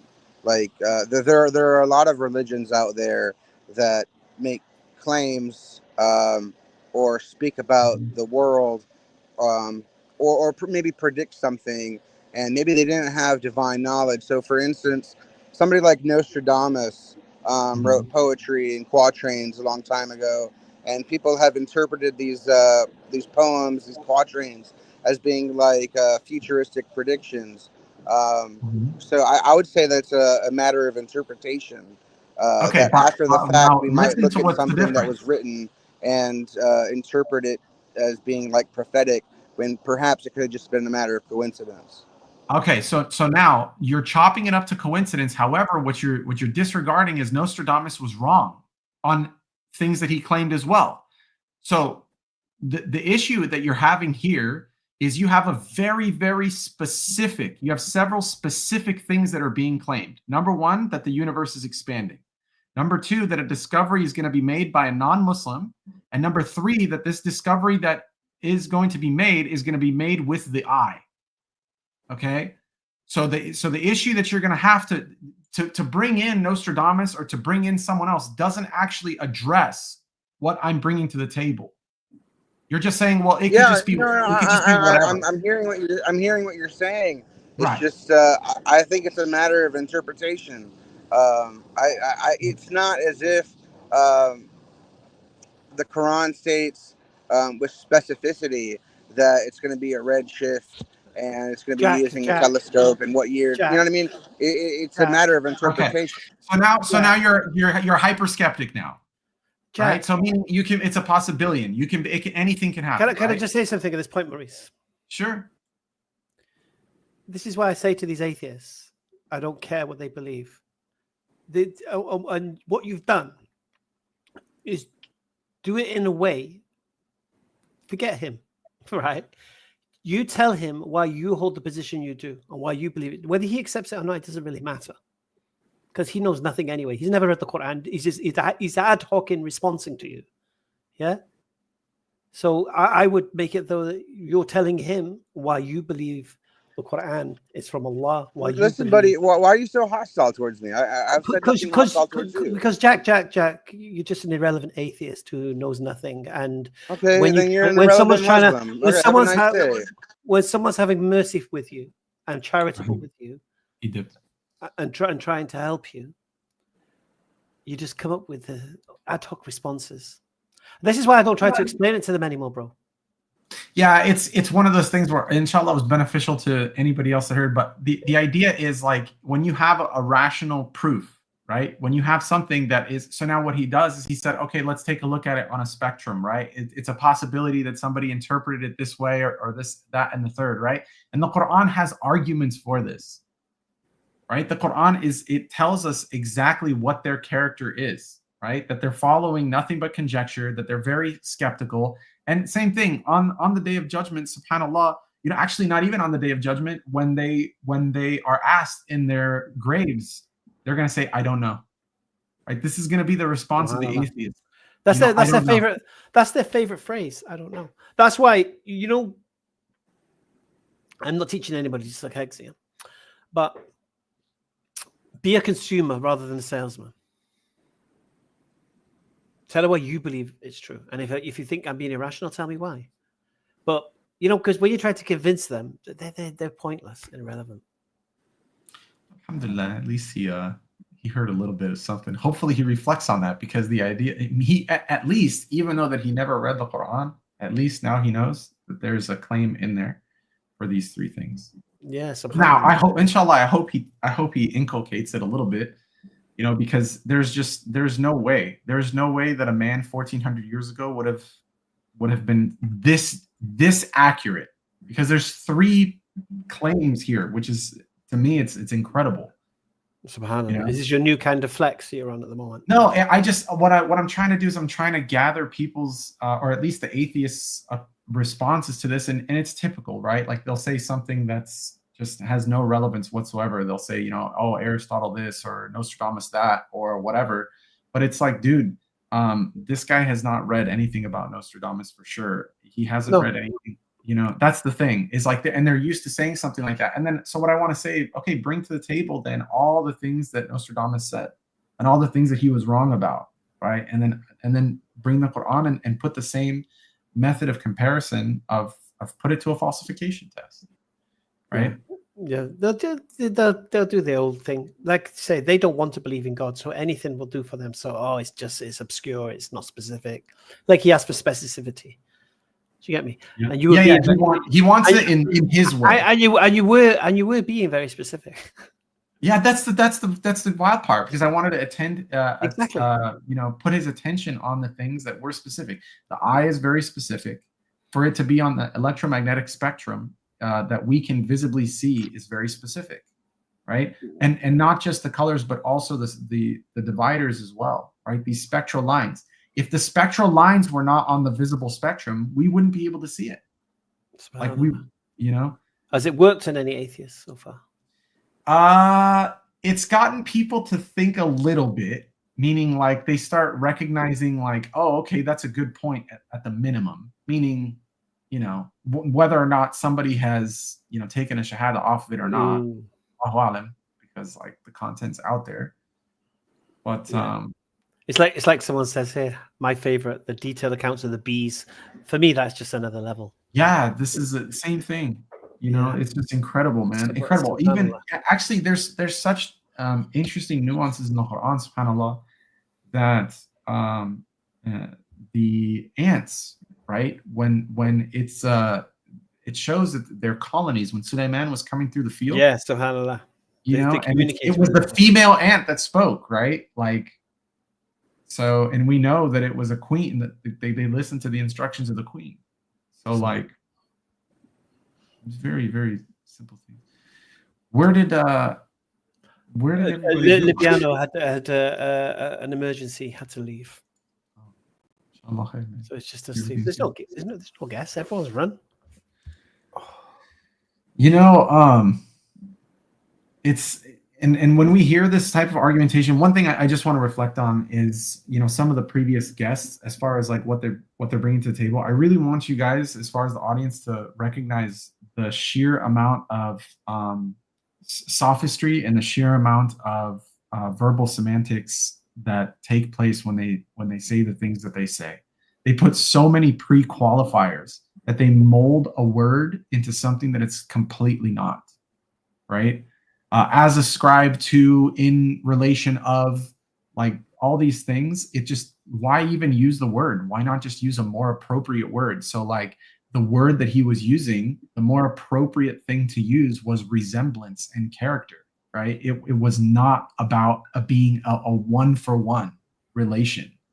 You know, and they say it so fast because they've said it so many times that they try to trip people up, and they themselves, they don't hear themselves anymore. You know, that's why I like to knock the stuffing out of them. But let's just tell them I don't care, and they got nothing to invite to, nothing to give us. They don't know anything. Mm-hmm. And you know, when you switch it and you ask them why do you think, am I being irrational holding the position I do? And if they say yes, like the last one did to me, and you ask them why, they can't use I don't know. I've taken it off them.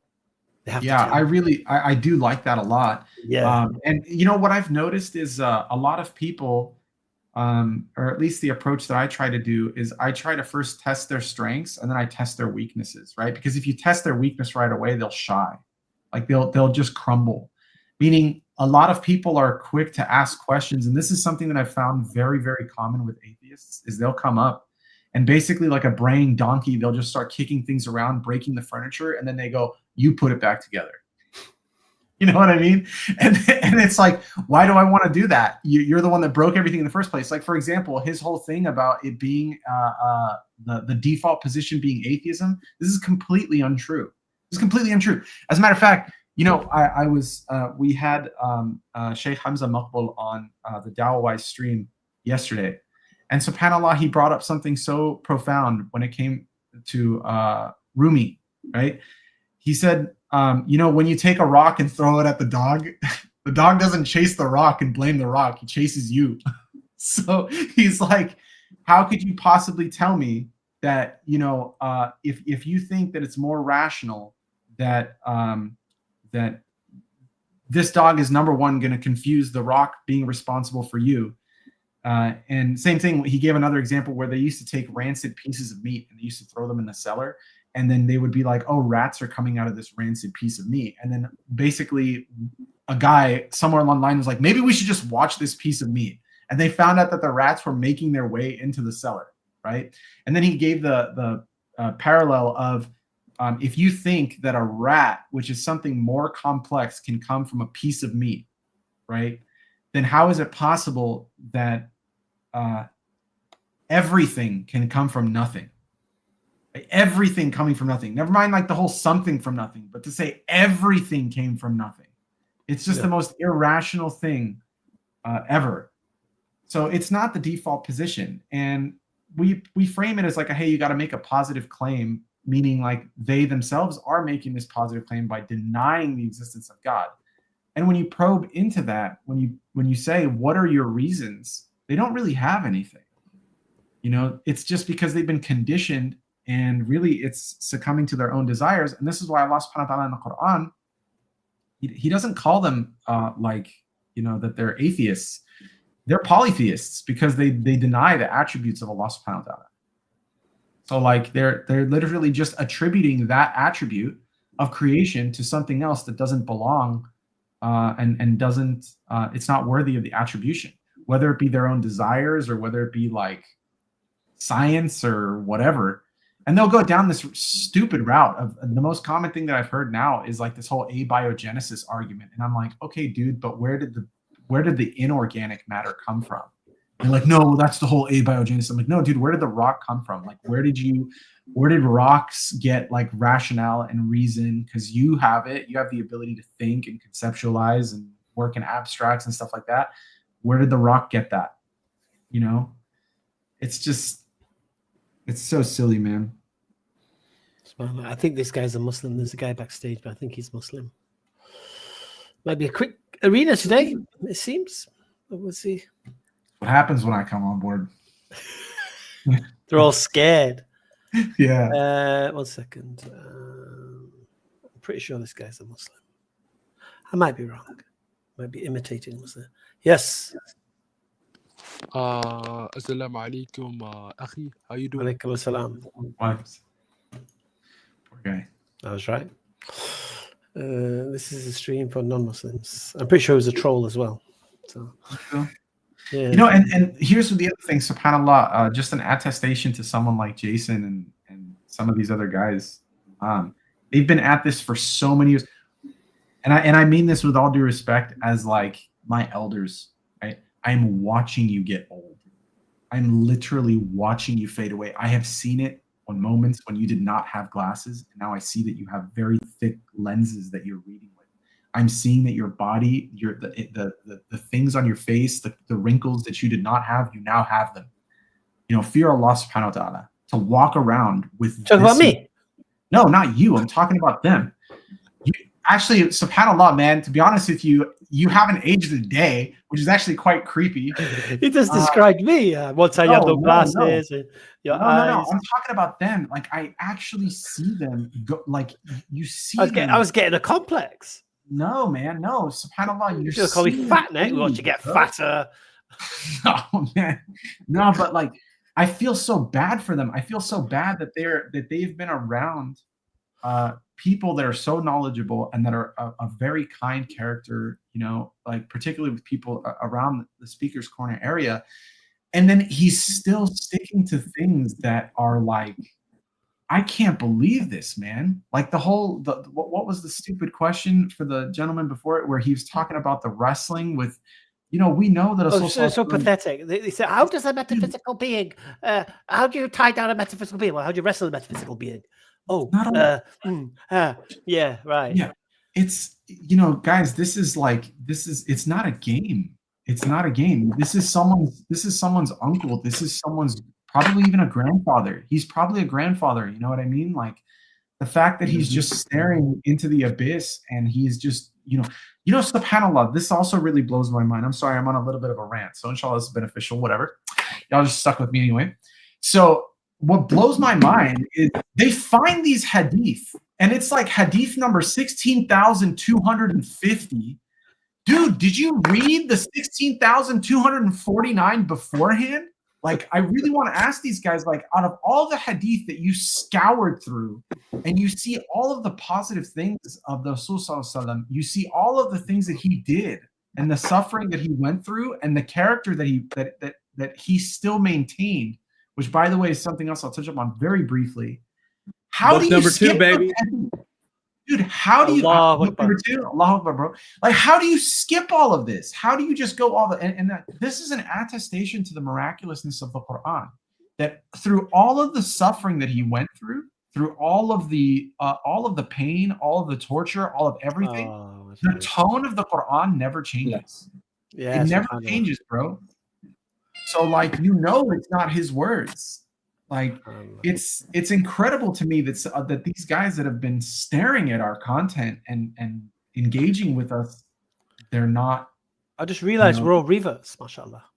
It's a Riva arena. Yeah, it is. Oh, nice. We're all a bunch of white boys too. Yeah, the white boys are taking over, man. Yeah, that's right. A second. We got somebody called the Naturalist, so it's going to be a know-nothing atheist. But anyway, Hamza. He's a nice guy. Hamza. Yeah, but still know nothing. Hamza. Yes, Brandon. What would you say to someone like an Arab or anybody who's like, you know, they're born into a Muslim family? I don't use the word born Muslim. They were born into a Muslim family. Yeah. And they say, oh, the only reason that people listen to you guys is because you're white and people have an inferiority complex. What would you say back to someone? This is a Muslim, right? Yeah, I would say, are you talking about Muslims or white people or brown people? No, white Muslims. They're like, only people listen to you guys because you're white. Like, if you weren't white, white, no one would, like, for example, you, Hamza, someone would say, like, I don't know if they've said this to you, but people said to me, no one actually cares what you have to say. They just care that you look the way that you do. Are you saying, let me repeat my question. Are you saying Muslims who follow me only do so because I'm white? Yes, that's what they're saying. I'm not saying that. Well, more people follow Muhammad Hijab, and more people follow Ali Dawah, and more people follow many other Muslims, Muslim Lantern. So no, I don't. I think it's an absolute nonsense. I mean, if we were just, I don't know, we weren't doing what we do, as if like we don't do dawah, as if we don't teach things and educate things, and do you know what I mean? It's not like we're just sat here. Yeah, we're white. Yeah, we became Muslim. We're actually studying, we're reflecting, we're making arguments and challenging, and this is what people want to see. So no, I completely think I disagree completely. Do you think it's kind of like almost like reverse racism? Because unfortunately, some people have treated white people better in some places, that they think that now white Muslim converts. No, I think to the top Hall of Fame. Because I mean, me personally, I'm offended by it because I see so many white converts who nobody gives a crap about. Exactly. Gives them the time of day. Exactly.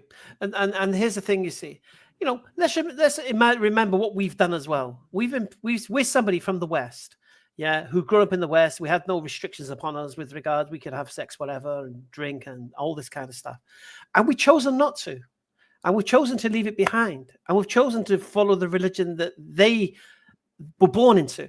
And subhanallah, that for them is like, wow, you've actually chosen this. So where a lot of Muslims were chasing what we had, or are chasing what we had, and we've come the other way. And this is an eye-opener. Yeah, because people say to me, like, this is one of the big, the avalanche of apostasy, all those Muslims leaving Islam. And I say, look, listen, you believe Islam is a religion of intolerance, of hate, misogyny, all of these things. So to see people leaving Islam shouldn't be a surprise to you. You should expect it. What should shock you and wake you up is, why are people coming to it?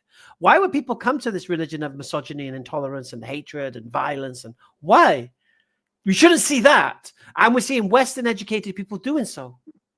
People who've come from the opposite background doing so. Why is that? That should be the anomaly. That should make you question, because we know Islam is not that, but they think Islam is that. Then why are these people coming to it?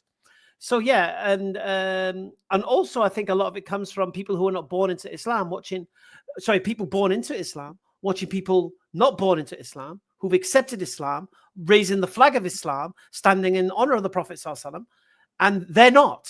And they're thinking, wow, what are we doing? We were born into this. We grew up with this. We grew up with the masajid. We grew up learning the Quran and all of these things and celebrating Ramadan and Eid and all of these things.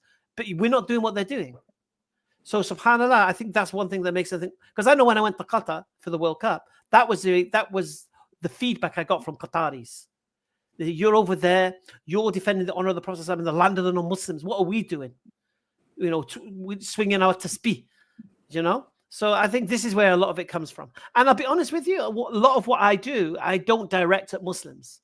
I don't know if you guys do it. I don't teach. I don't do dars. I don't try to educate Muslims in their religion. I just tell people why I believe Islam is true. And then I do a lot of polemics against other people's positions. So, and people get caught in that net because they start to realize their own religion and then become thankful that you've woken them up to it. So, because most people I meet in the street, they thank me. First thing they do is thank me. Say, bro, you won't believe the effects your videos have had, because so a lot of the following you're getting is because people have benefited and learned from what you do in a tangible way. So they've actually taken on board what you've said. They've implemented it in their lives. Their lives have changed. Their lives have got better.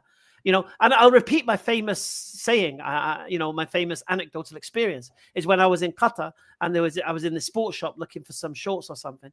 And this brother tapped me. He said, "Assalamu alaikum, bro, Hamza, I just want to thank you." And this is because of you. And he showed me his wife and this little kid, a little baby in a pram. He goes, "This is because of you, mate. You woke me up to what my deen was. And it's because of you I got serious, mashallah, and I got married, and these are my kids now, and thanks to you." So this is what people appreciate. It's not because I'm a good footballer or anything like that. It's the fact that you've actually benefited their lives.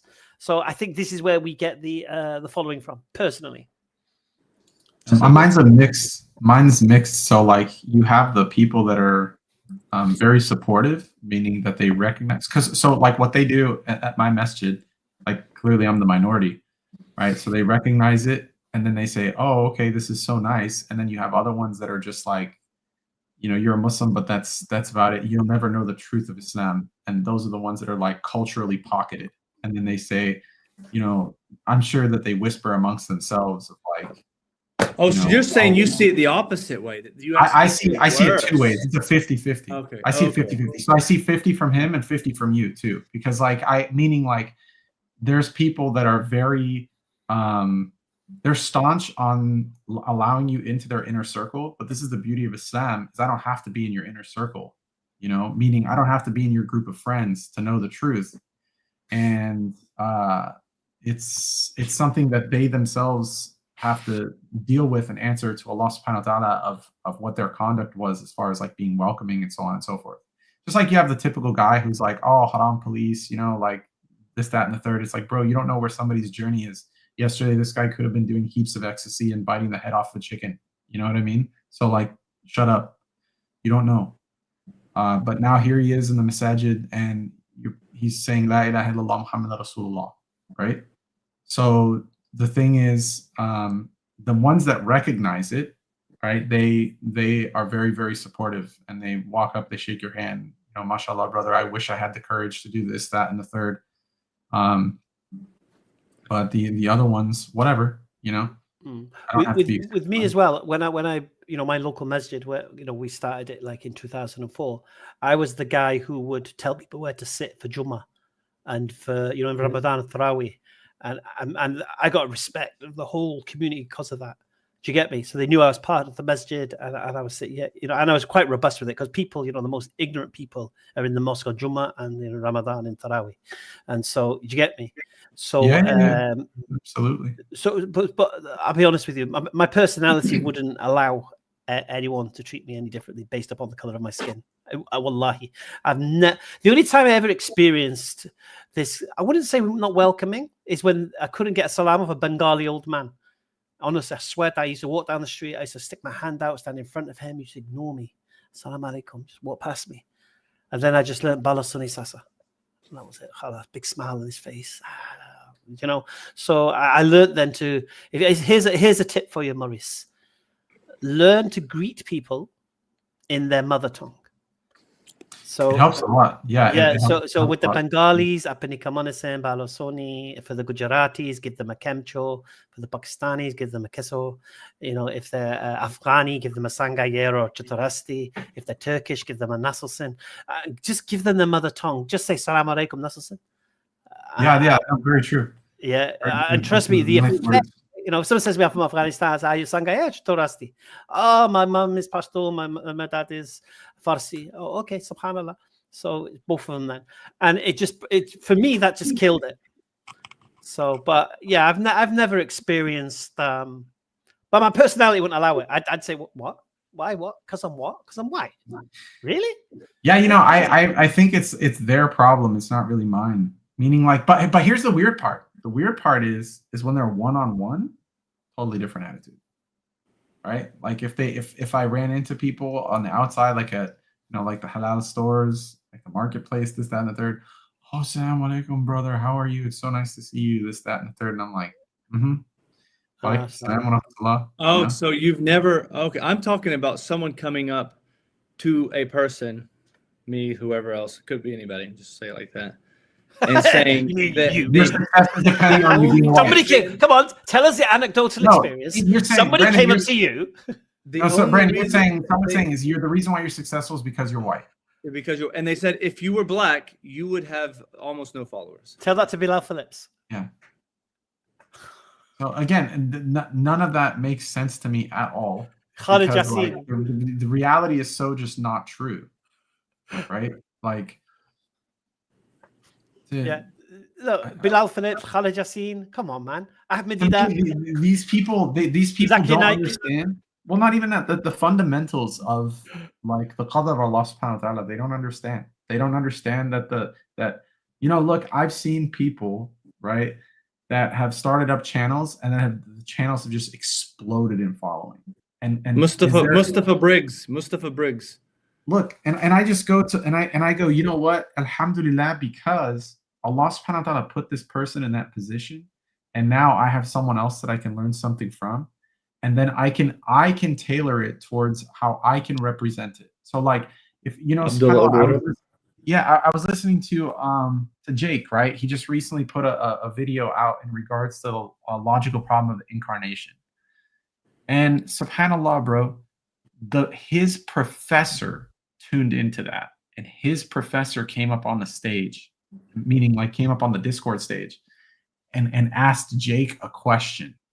And look at the qadr of Allah subhanahu wa ta'ala, and look at the wisdom of Allah subhanahu wa ta'ala. The hikmah, man, is now you have the teacher asking the student, meaning that these guys, and by the way, I don't believe that his teacher is a Muslim. If I'm not mistaken, I could be completely mistaken, but if I'm not mistaken, I don't think that his teacher is a Muslim. And this teacher is now engaging with his student to the capacity where the teacher is learning from him. He's respecting the response that's being granted. And this is someone who has a PhD.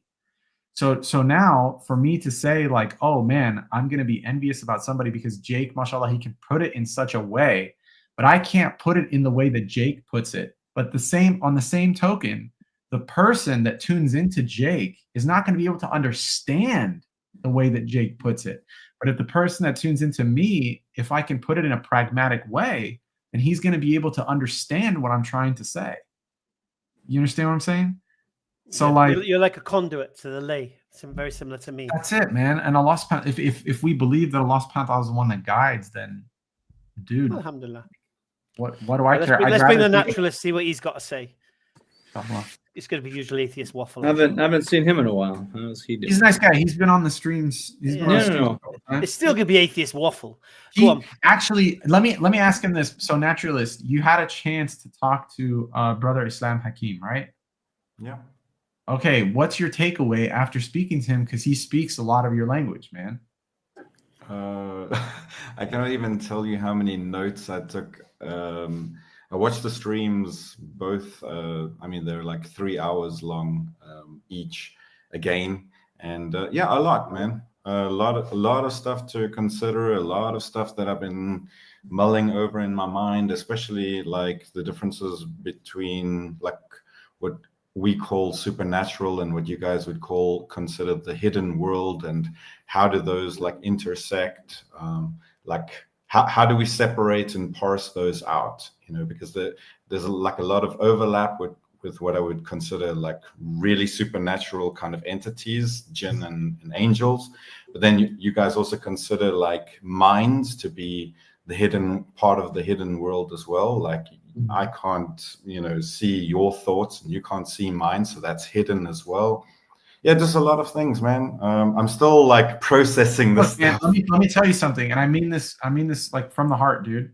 Actually seeing you now, you look completely different than 3 days ago, right? Or 4 days ago. Meaning, I was gonna say the same thing, bro. He looks different, doesn't he, Brandon? He looks like wallahi, like there's nur on him, bro. I see something different about him. Wallahi, dude, there's something different about you, dude. I'm not trying to be like, oh, warm fuzzy guy, whatever. But it's you can see that there's a genuine inquisition in the back of your eyes. I can knock the nicest out of him if you like. No. So he's got a genuine inquisition behind his eyes now, and this is the beauty of Allah subhanahu wa ta'ala. You can actually see the guidance happening front hand, right? Because I can understand where Brother Islam had like said to us, he said, look, this guy has a very specific line of questions, and I went through the exact process that he went through over the course of God knows how many years, right? So Brother Islam, and this is an attestation to what I was saying earlier, Brother Islam could speak the language that that you can comprehend. Even though we're using the same terms, it's the meaning that he puts behind certain things so that you can understand proper definitions of where you are and where he is. Alhamdulillah, bro. If that's what it takes, then man, Allah subhanahu wa ta'ala continue to guide you, man. And like, if we can help in any way, we're happy to, bro. But what I will tell you is this, dude. And I mean this from the heart, no disrespect, dude. You just overcomplicate stuff, dude. Islam is really simple, bro. It's really, wallahi, it's so simple. And you're gonna look back because slowly the plug is being lifted. I can kind of feel that. But when you're gonna look back and you're gonna be like, what? Like, what the hell was I saying, dude? Like, what the heck was I thinking? Why was I thinking in that way when it's so obvious now? You know? So Yeah. I mean, it's difficult because, like it took me 7 years, to change my previous worldview. It's not easy, man. Like, when you think in a certain way. You are talking to 3 reverts, just so you know. Yeah, we'll continue. Yeah. We've all 3 of us have been exactly where you are. We're always in that position. I remember saying the phrase, "Okay, yeah, it's fair enough what you're saying, but I'll never accept Islam." I've been in that position where I recognize something to be true, but I said I'm not going to become a Muslim. But so you're speaking to 3 people here who've done the process, and that's why Maurice is speaking from experience. When you accept Islam, you're like, "What was I waiting for? What was I thinking? Who was I?" I look back at myself, thought I was a know-it-all. I knew nothing. I literally knew nothing. I thought I knew everything. And subhanAllah, and that's what Islam will do for you. Anyway, continue. Sorry, mate. Yeah, no, I mean, since you chased all the other guests away, I thought I'd come and keep you company. But yeah, Maurice, you were talking about this Quran, Surah verse 21:30. Yeah, do the believers not realize that the heavens and earth were once one mass? Then we split them apart.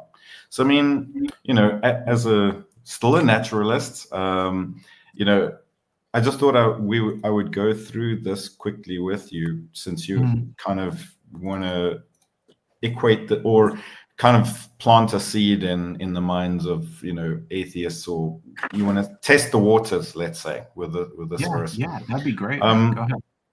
Well, I mean, so yeah, I mean, the difficulty for me would be that the heavens and the earth. I mean, so if we take my worldview, if you don't mind, let's say the Big Bang. At the moment of the Big Bang, or I think a couple of seconds after, or something like that, there was only hydrogen, helium, and trace amounts of lithium. So it's not actually Earth. Like Earth and solids actually only formed after the first stars exploded, basically. So, and then the second one, then the verse after that is, and we have placed firm mountains upon the earth, so it does not shake with them, and made it in broad pathways, so they may find their way. But I think it's the next one. So, yeah, I think a lot of people have got issues about the mountains on the earth and stuff like that. But anyway, I'm going to leave that. And we have made the sky a well-protected canopy, and a lot of people are referring to firmaments here. Still, they turn away from its signs. And he is the one who created the day and the night, the sun and the moon, each traveling in its orbit. Yeah, so I don't know if this is like in kind of chronological order, because if it was a chronological order, it would be, for me, it would have a problem, because it's not.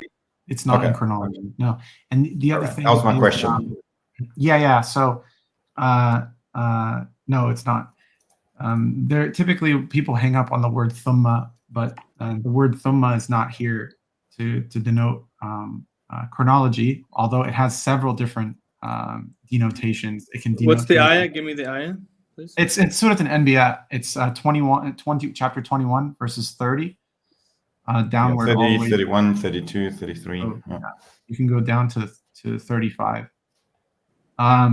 So, there's a lot of beautiful things to actually extract from this these passages, right?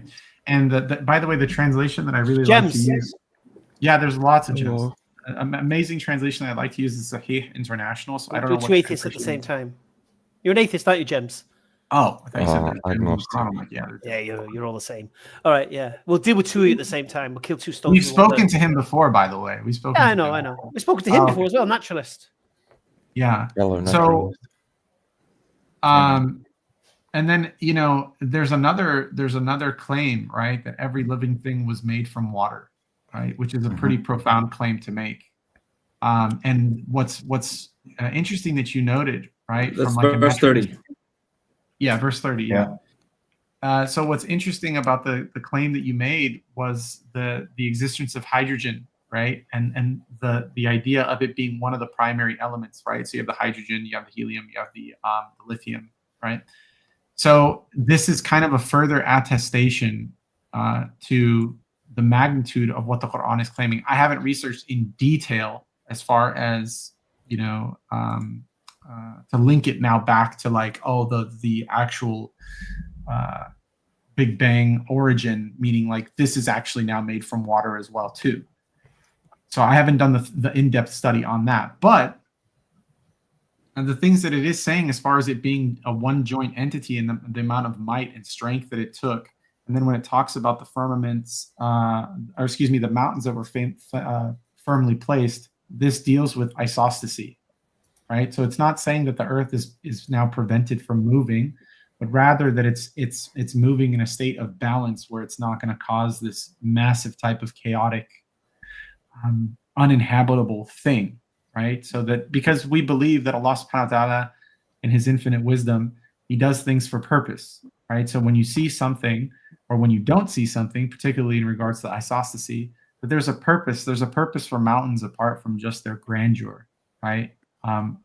For like personal reflection of like when you see the mountains, because there's times in the Quran where Allah subhanahu wa ta'ala says like, if you think you're great, or you think you're mighty, have you not seen the mountains, right? Meaning like when you stand in awe of a mountain, you're like, oh my God, this thing is gigantic, So can I ask a question here?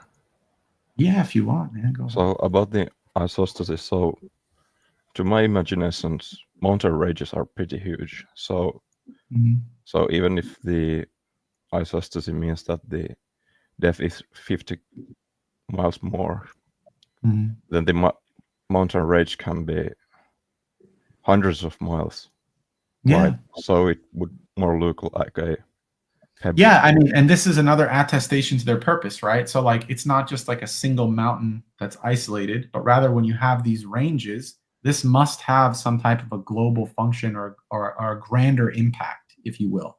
Like, why is it that the mountains were placed where they were placed, in position of where they were placed relative to like the equator, relative to the change in zones, relative to temperature, relative to what the actual environment is? And these are all deeper questions that you can ask. Why is it that we were all, one continent at one point, right? You have Pangea, and at one point it was just one giant body of water, which I still actually think it's arguable to say that we are one giant body of water. We have Panthalassia, right? Like, why is it that, because if you look at things on a grander scale, technically the Pangea is the mountain of Panthalassia, right? So like you have the placement of so you can scale it up, down, left, right. You can find purpose in all the creation that Allah subhanahu wa ta'ala had put forth, right? The idea of just even imagining continental drift and the way that it took place, even though that it is something that we would consider like a grand event, it wasn't a chaotically grand event to the point where it caused, a completely uninhabitable planet. These are all things that you can reflect on, right? So, I mean, this is just the depths of the Quran and how it speaks so eloquently, right? Like these are the things that come to my mind. Have you read the Quran, Gems? I have read it 3 times. Yes. You've read it 3 times. Yes. That's a lot. More than most people. Okay, so why? I'm pretty interested in it because to me it seems sort of almost like tech. So. Okay, so why are you not Muslim? Because I have a very big feeling it is some sort of a chain letter. It's a what? Chain letter. So chain basically, it message. started Chain with letter. one person, then it got passed down, and it got passed down, and they kept adding. Oh, okay, yeah. That's pretty interesting, man. That's an interesting take. But if that happened, if there was redactions and sets of editors, when did that start? When did it end? And Like what evidence do you have of that? About What was it feeling? Is everyone's mics gone weird, or is it just my headphones? For example, You sound like you've been sucking on a helium balloon, bro. It's you guys all sound weird. No, you sound weird, bro. You sound weird. You sound weird. You sound weird. I swear, I hope somebody clips this, dude. This is great. Yeah, I swear down, it's you sounds weird. Not me. No, Hamza sounds like he's been sucking on some helium, bro. Yeah, that's what you guys sound like. All right, let me just kick myself out and come back. That's what you guys sound like. I would love to have your threatening voice to the You want me to bring angry Maurice out? Okay. No, why don't you bring angry Hamza? I'm gonna bring angry Maurice out. Hey, Bruno! 1 second. I'm so glad that it happened to him and him alone, bro. Like it's the perfect, wallahi, it's the perfect like thing to happen to him. You're getting him back for testing you on my book. That was I did nothing, man. It's called Qadar of Allah subhanahu wa ta'ala, bro. You sound the same. Yeah. He's faking it now. Come on. I swear down, all your voices went weird. I was like, is it me? It is still you. It's still you. It's still me. No, he sounds fine to me. Okay, no, that's fine now. Oh, you were. No, that's just my voice, mate. Oh, okay. You're not. How many books you sold? How many books you sold, mate? Not barely. Why? What does it matter? I don't know. He just started to slap me up. I slap back. You know what you should say? How many books you wrote, mate? How many books you wrote? That's what you should. One book. No, you should have said that to me. I'm just, I even told myself from the beginning, like I just care mostly about my parents reading it. I just, mashallah. They started. I hope they finish it because I mean, there's. I know they were gonna not like some things in it, but that's really the two most important people I cared ever to read. Mashallah. May Allah guide them to the deen. Like, even if I didn't sell anything else. All right. So what we do with these irrelevant atheists? Are they just kind of pointless? Well, Naturalist was about to take his shahada. He's just procrastinating for some reason or another. أولم يرى الذين كفروا أن السماوات والأرض كانتا رتقا ففتقناهما. SubhanAllah. I was looking at the verses that you were talking about, right? Anbiya number 30. And the here. So whenever Allah like strikes a parable, yadribu mathala, right? Or he gives an example, like he gets you to think about one thing from one direction. He uses different words. Different words are employed in the follow-up, like asking. So for here in verse 30, when Allah says, "Awalam yara alladhina kafaru," when like those who disbelieve, have they not like considered? Okay, people who just don't believe in this message yet, they're not Muslim yet. Considered, like think about this, right? Here's the proof. As-samawati wal ard kanata, they were together. Ratqan, right? Fafataqnahuma, right? And then we separated them. They were basically split asunder, rent asunder.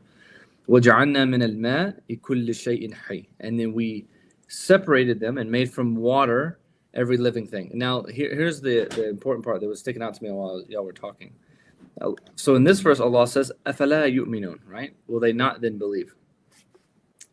But in the next verse, what Allah said in verse 31, وَجَعَلْنَا فِي الْأَرْضِ رَوَاسِيَ أَن تَمِيدَ بِهِمْ وَجَعَلْنَا فِيهَا فِجَاجًا سُبُلًا. And then here, so he says, and we placed within the earth firmly set mountains, lest it should shift with them, and we made therein mountain passes as roads. لَعَلَّهُمْ يَهْتَدُونَ. So before, Allah is saying, will they not believe? Will they not become people who are believing? And here the word used is يَهْتَدُونَ. And the way that is written, when you look at the actual verbiage of the words that come before, for example, like seeing the signs, right, of the heavens and imagining them, right, because we can't be there. We weren't there when it was split apart. But we can have theories, right? Because a lot of what we believe is in anything in science, especially from the creation of the heavens and the earth. When you go back and you look at it, or you ponder over it, the beginning of how the heavens and the earth were created, any of this, and they talk about how it was split, how it became in the Big Bang.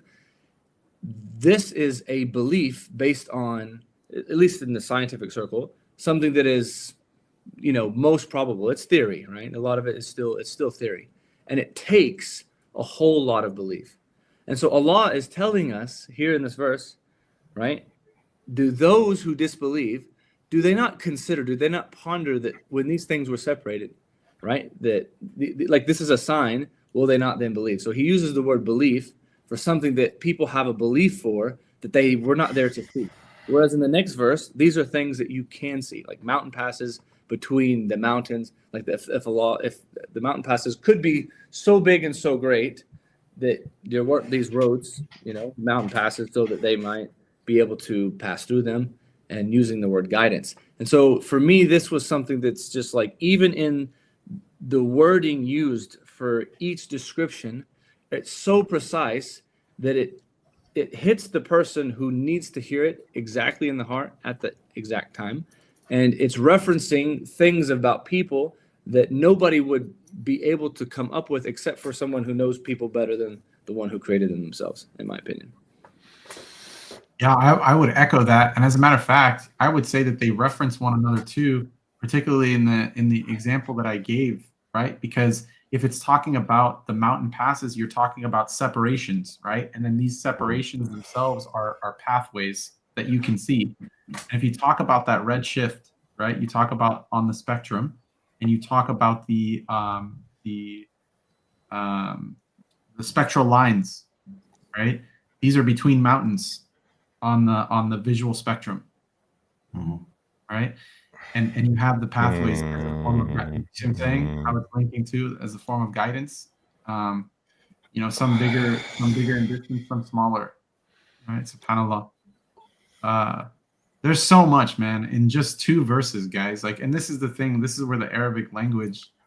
Which part of the Quran you're talking about? Because I'm a bit lost. Chapter 21, verse 30 and 31. And before you were here, I gave an example of the red shift and like how you can actually see, because Allah subhanahu wa ta'ala uses the term yara, which is to see, right? But it can be dually translated both to see and to reflect and to contemplate. And again, this is the beauty of the balagha of the Quran, because when it's talking about seeing, Allah subhanahu wa ta'ala many times says that it's not the eyes that are blind, but it's the heart, right? So you have to actually use these physical mediums. And then this is an attestation to what you were saying, Naturalist, is in regards to the visible and the hidden world. Yeah. Right? And I just want to say this to Naturalists as well, because I'm going to let these guys go soon, yeah. But the beautiful thing about believing in God and a creator before Islam is the idea that it's the natural world that should point you towards the existence of a creator. Allah's not saying to you, look for miracles, look for supernatural experiences to believe something, to believe he exists.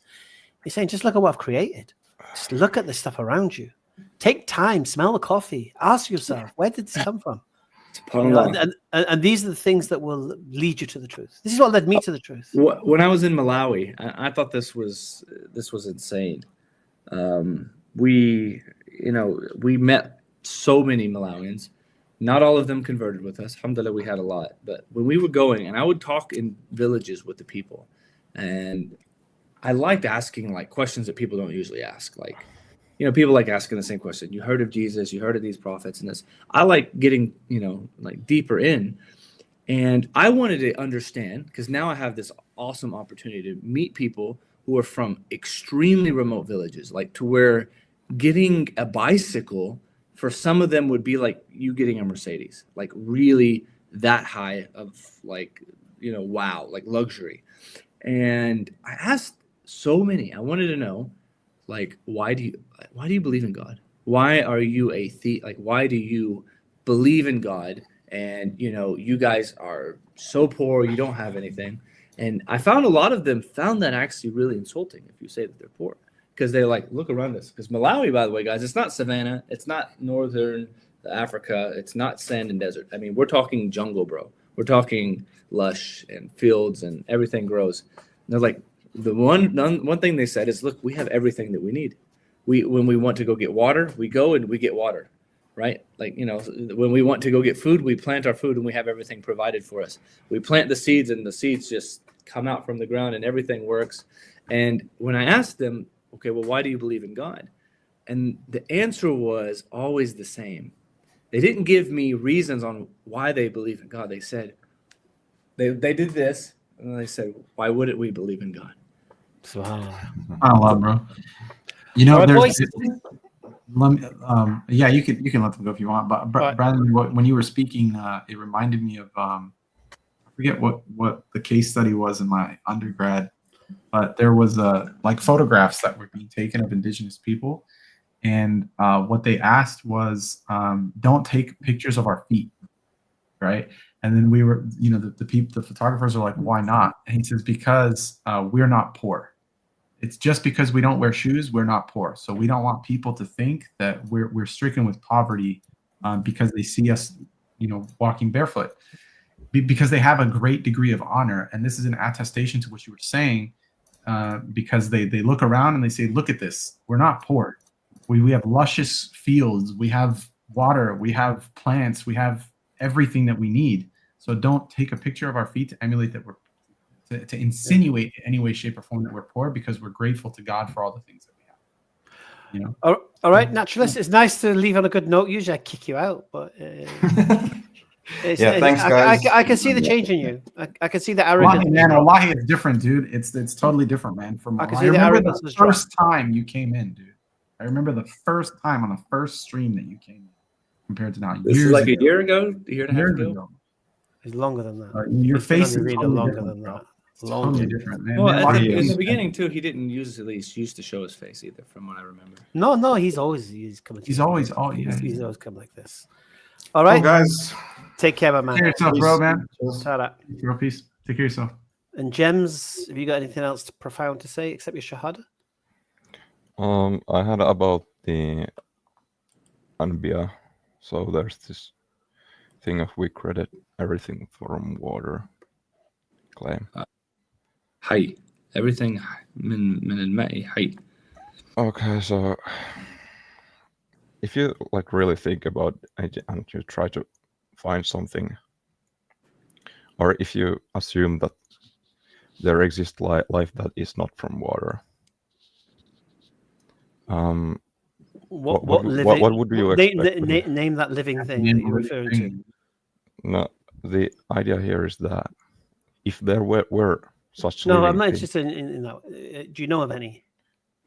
No, I don't. Then it stands, bro. I've even had Gems. I'll help you out. I even had people say such silly things, such as like, "Oh yeah, well, what about the angels? Like God created the angels, and are they made from water?" Please listen. Yeah. So if we expect that there is something which lives without water. No, not lives without not water. Lives without water. That's not what it says. It's created every living thing from water, right? From water. Don't say that to an atheist. They go, "Yeah, I told you, Charles Darwin was right." Yeah. So when you we say all were fish, you would have to think of something that is not created from water, meaning it has no. You'd have to think of something living that is not composed of a hydrogen molecule, which to me is it's not possible, bro. I mean, okay, if we even assume if it is not possible, then there's sort of this empirical experiment where you'd make a test that if there are things which live like other living things, and they have no water. No, listen to what we're saying, bud. We're not saying that the living things. Is there something out there that I'm unaware of that maybe doesn't drink water? If that's what you're saying, that's not what I'm saying. Or made of water. Or made of water. We're trying to say that things that are living use water as a backbone to their livingness, meaning that they are themselves are made from water. Spiders. Yeah. See, So 100%. yeah. So if there would be some things, then we could make a lot of experiments where we would leave an area without water, and if we find there some living thing, and then we take it to experiment and make an experiment if there is water. You're conflating two issues, bro. You're conflating an issue of something living in an environment that's completely free of water, and you're conflating the issue of the actual construct of that living thing. He's actually saying, and it's so pathetic, but he's actually saying if we took a place where it's just dry and things just appeared. Right, the rat in the cellar, dude. The meat in the cellar. That's all. Okay, so we're trying to tell you. Look. Let's put it There down. will be plenty of life within So arid look, deserts. But where does it come from, and what's it Let made me help of? you, James. Let me help you. Why don't you go down to what constitutes something that's living? So, like, is bacteria living? Yeah, exactly, yeah. Okay, so like if bacteria is living, the membrane that surrounds the bacteria, it has a composition of water.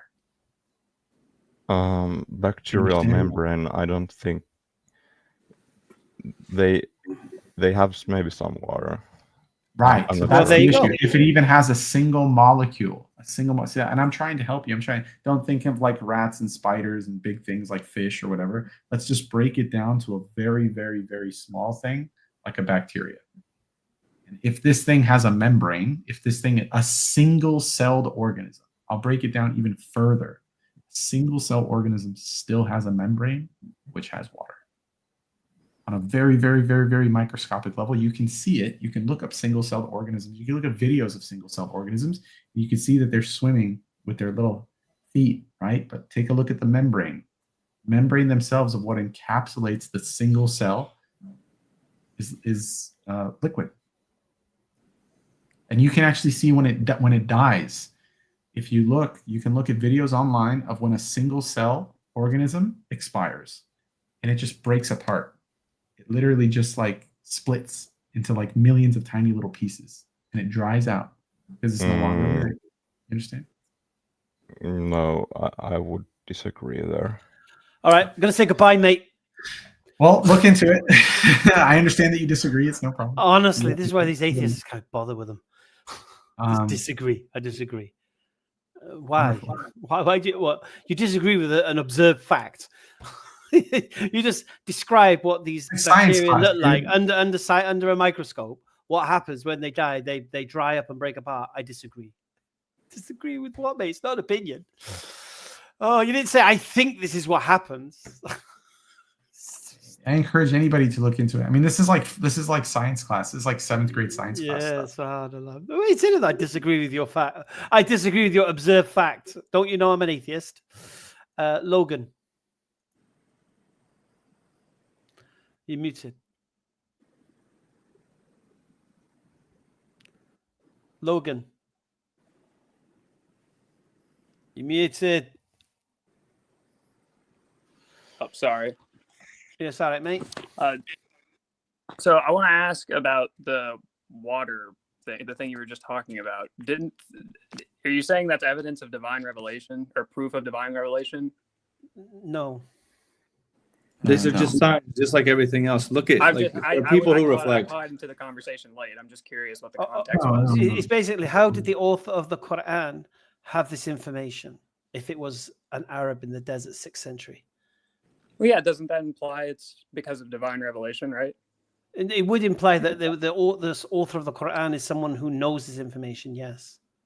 Well, would that imply Thales knew the same thing thousands of years before the What's Quran that, was sorry? written? Thales proposed the same idea thousands of years before the Quran was written. Who did? Thales, a Greek philosopher. What did he say? He said that life was the fundamental property for all, or was the fundamental property for which all life existed. Life was the fundamental property of life? Water. Oh, water. What's his name? Thales. How are you spelling it? Thales. Thales.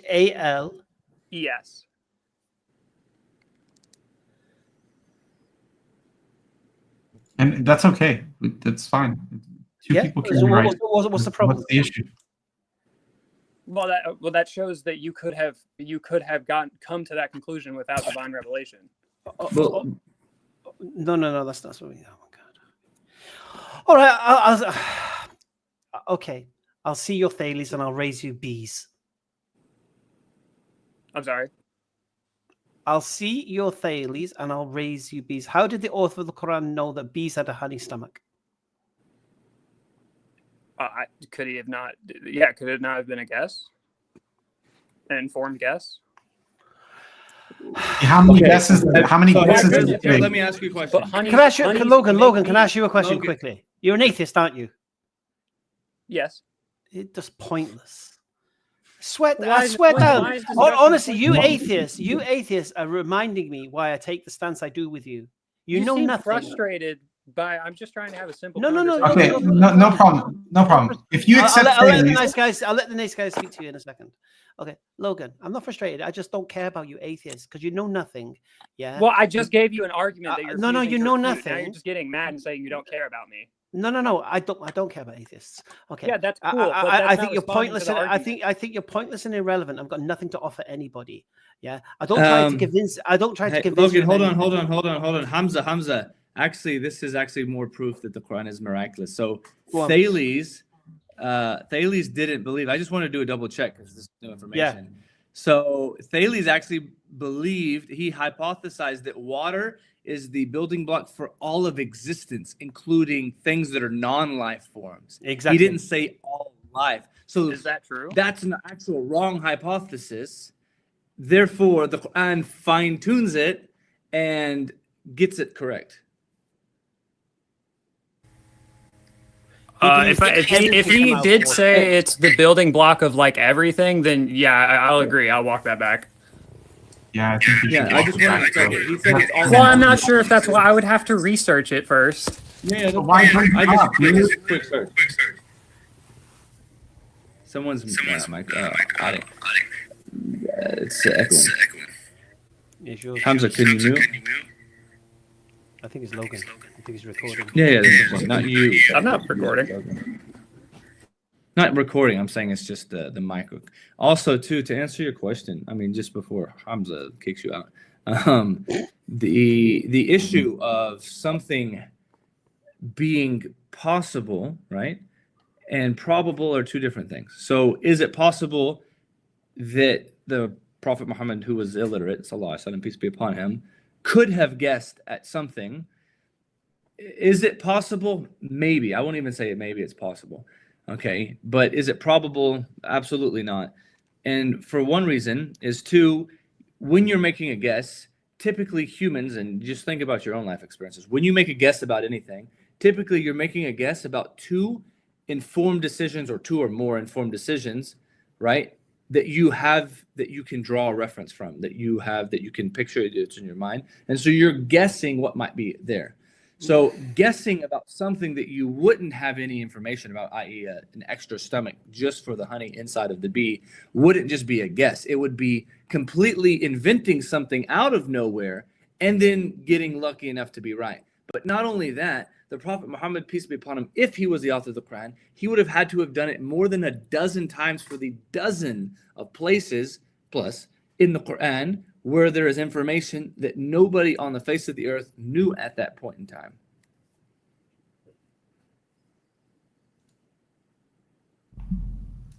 Logan, are you still there? I don't think he knows how to unmute himself. Give me a second. Am I unmuted? Hello? Yeah, go on. He's typing stuff Hello. Oh, I can't do it. Sorry, Logan, your mic is to my head in. I think I'm going to call it, gents. I think 2.5 hours. Yeah, inshallah. We stretched it out as much as we could. I think, mashallah, we've given some really nice information out to the brothers and sisters who are watching in the chat anyway. I think so it was used as a vehicle for that, I think, today. The arena was used for something. Shout out to Wissam al-Mahdi. Jazakallah khair, bro. Mashallah. Oh, what happened? Oh, he sent you a message. He helped me out with that, so. Ah, mashallah, mashallah. Oh no. Nice to know they're Oops, watching. sorry, bro. Anyway, yes, I just want to thank you guys. And everything we say is all done in jest. Maurice, I do like to pull out angry Maurice. I like it when sometimes, bro. When those eyebrows arch, and then it just becomes like self-fulfilling. I love it. Yeah, I'll admit to that. The crowd love it. They love because you're such a nice guy. They love to see angry Maurice. Alhamdulillah.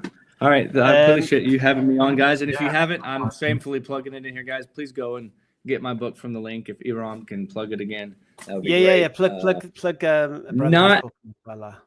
Look, one. The book is first audience is intended for non-Muslims. That's a given. I'm calling them people who are truth seekers of God, who want to know the truth, to come back to Him, who are typically from a Christian background, by questioning: is what you have authentic? Is it authoritative? If it's not, are you willing to bet your eternity? Are you willing to stake your eternity on it? Something that's not authentic. Okay. So say you do become now, khalas, Christianity's false, Bible sucks, whatever. I don't want you to just become an atheist. So that's why in the book I did leave. I had to put in there,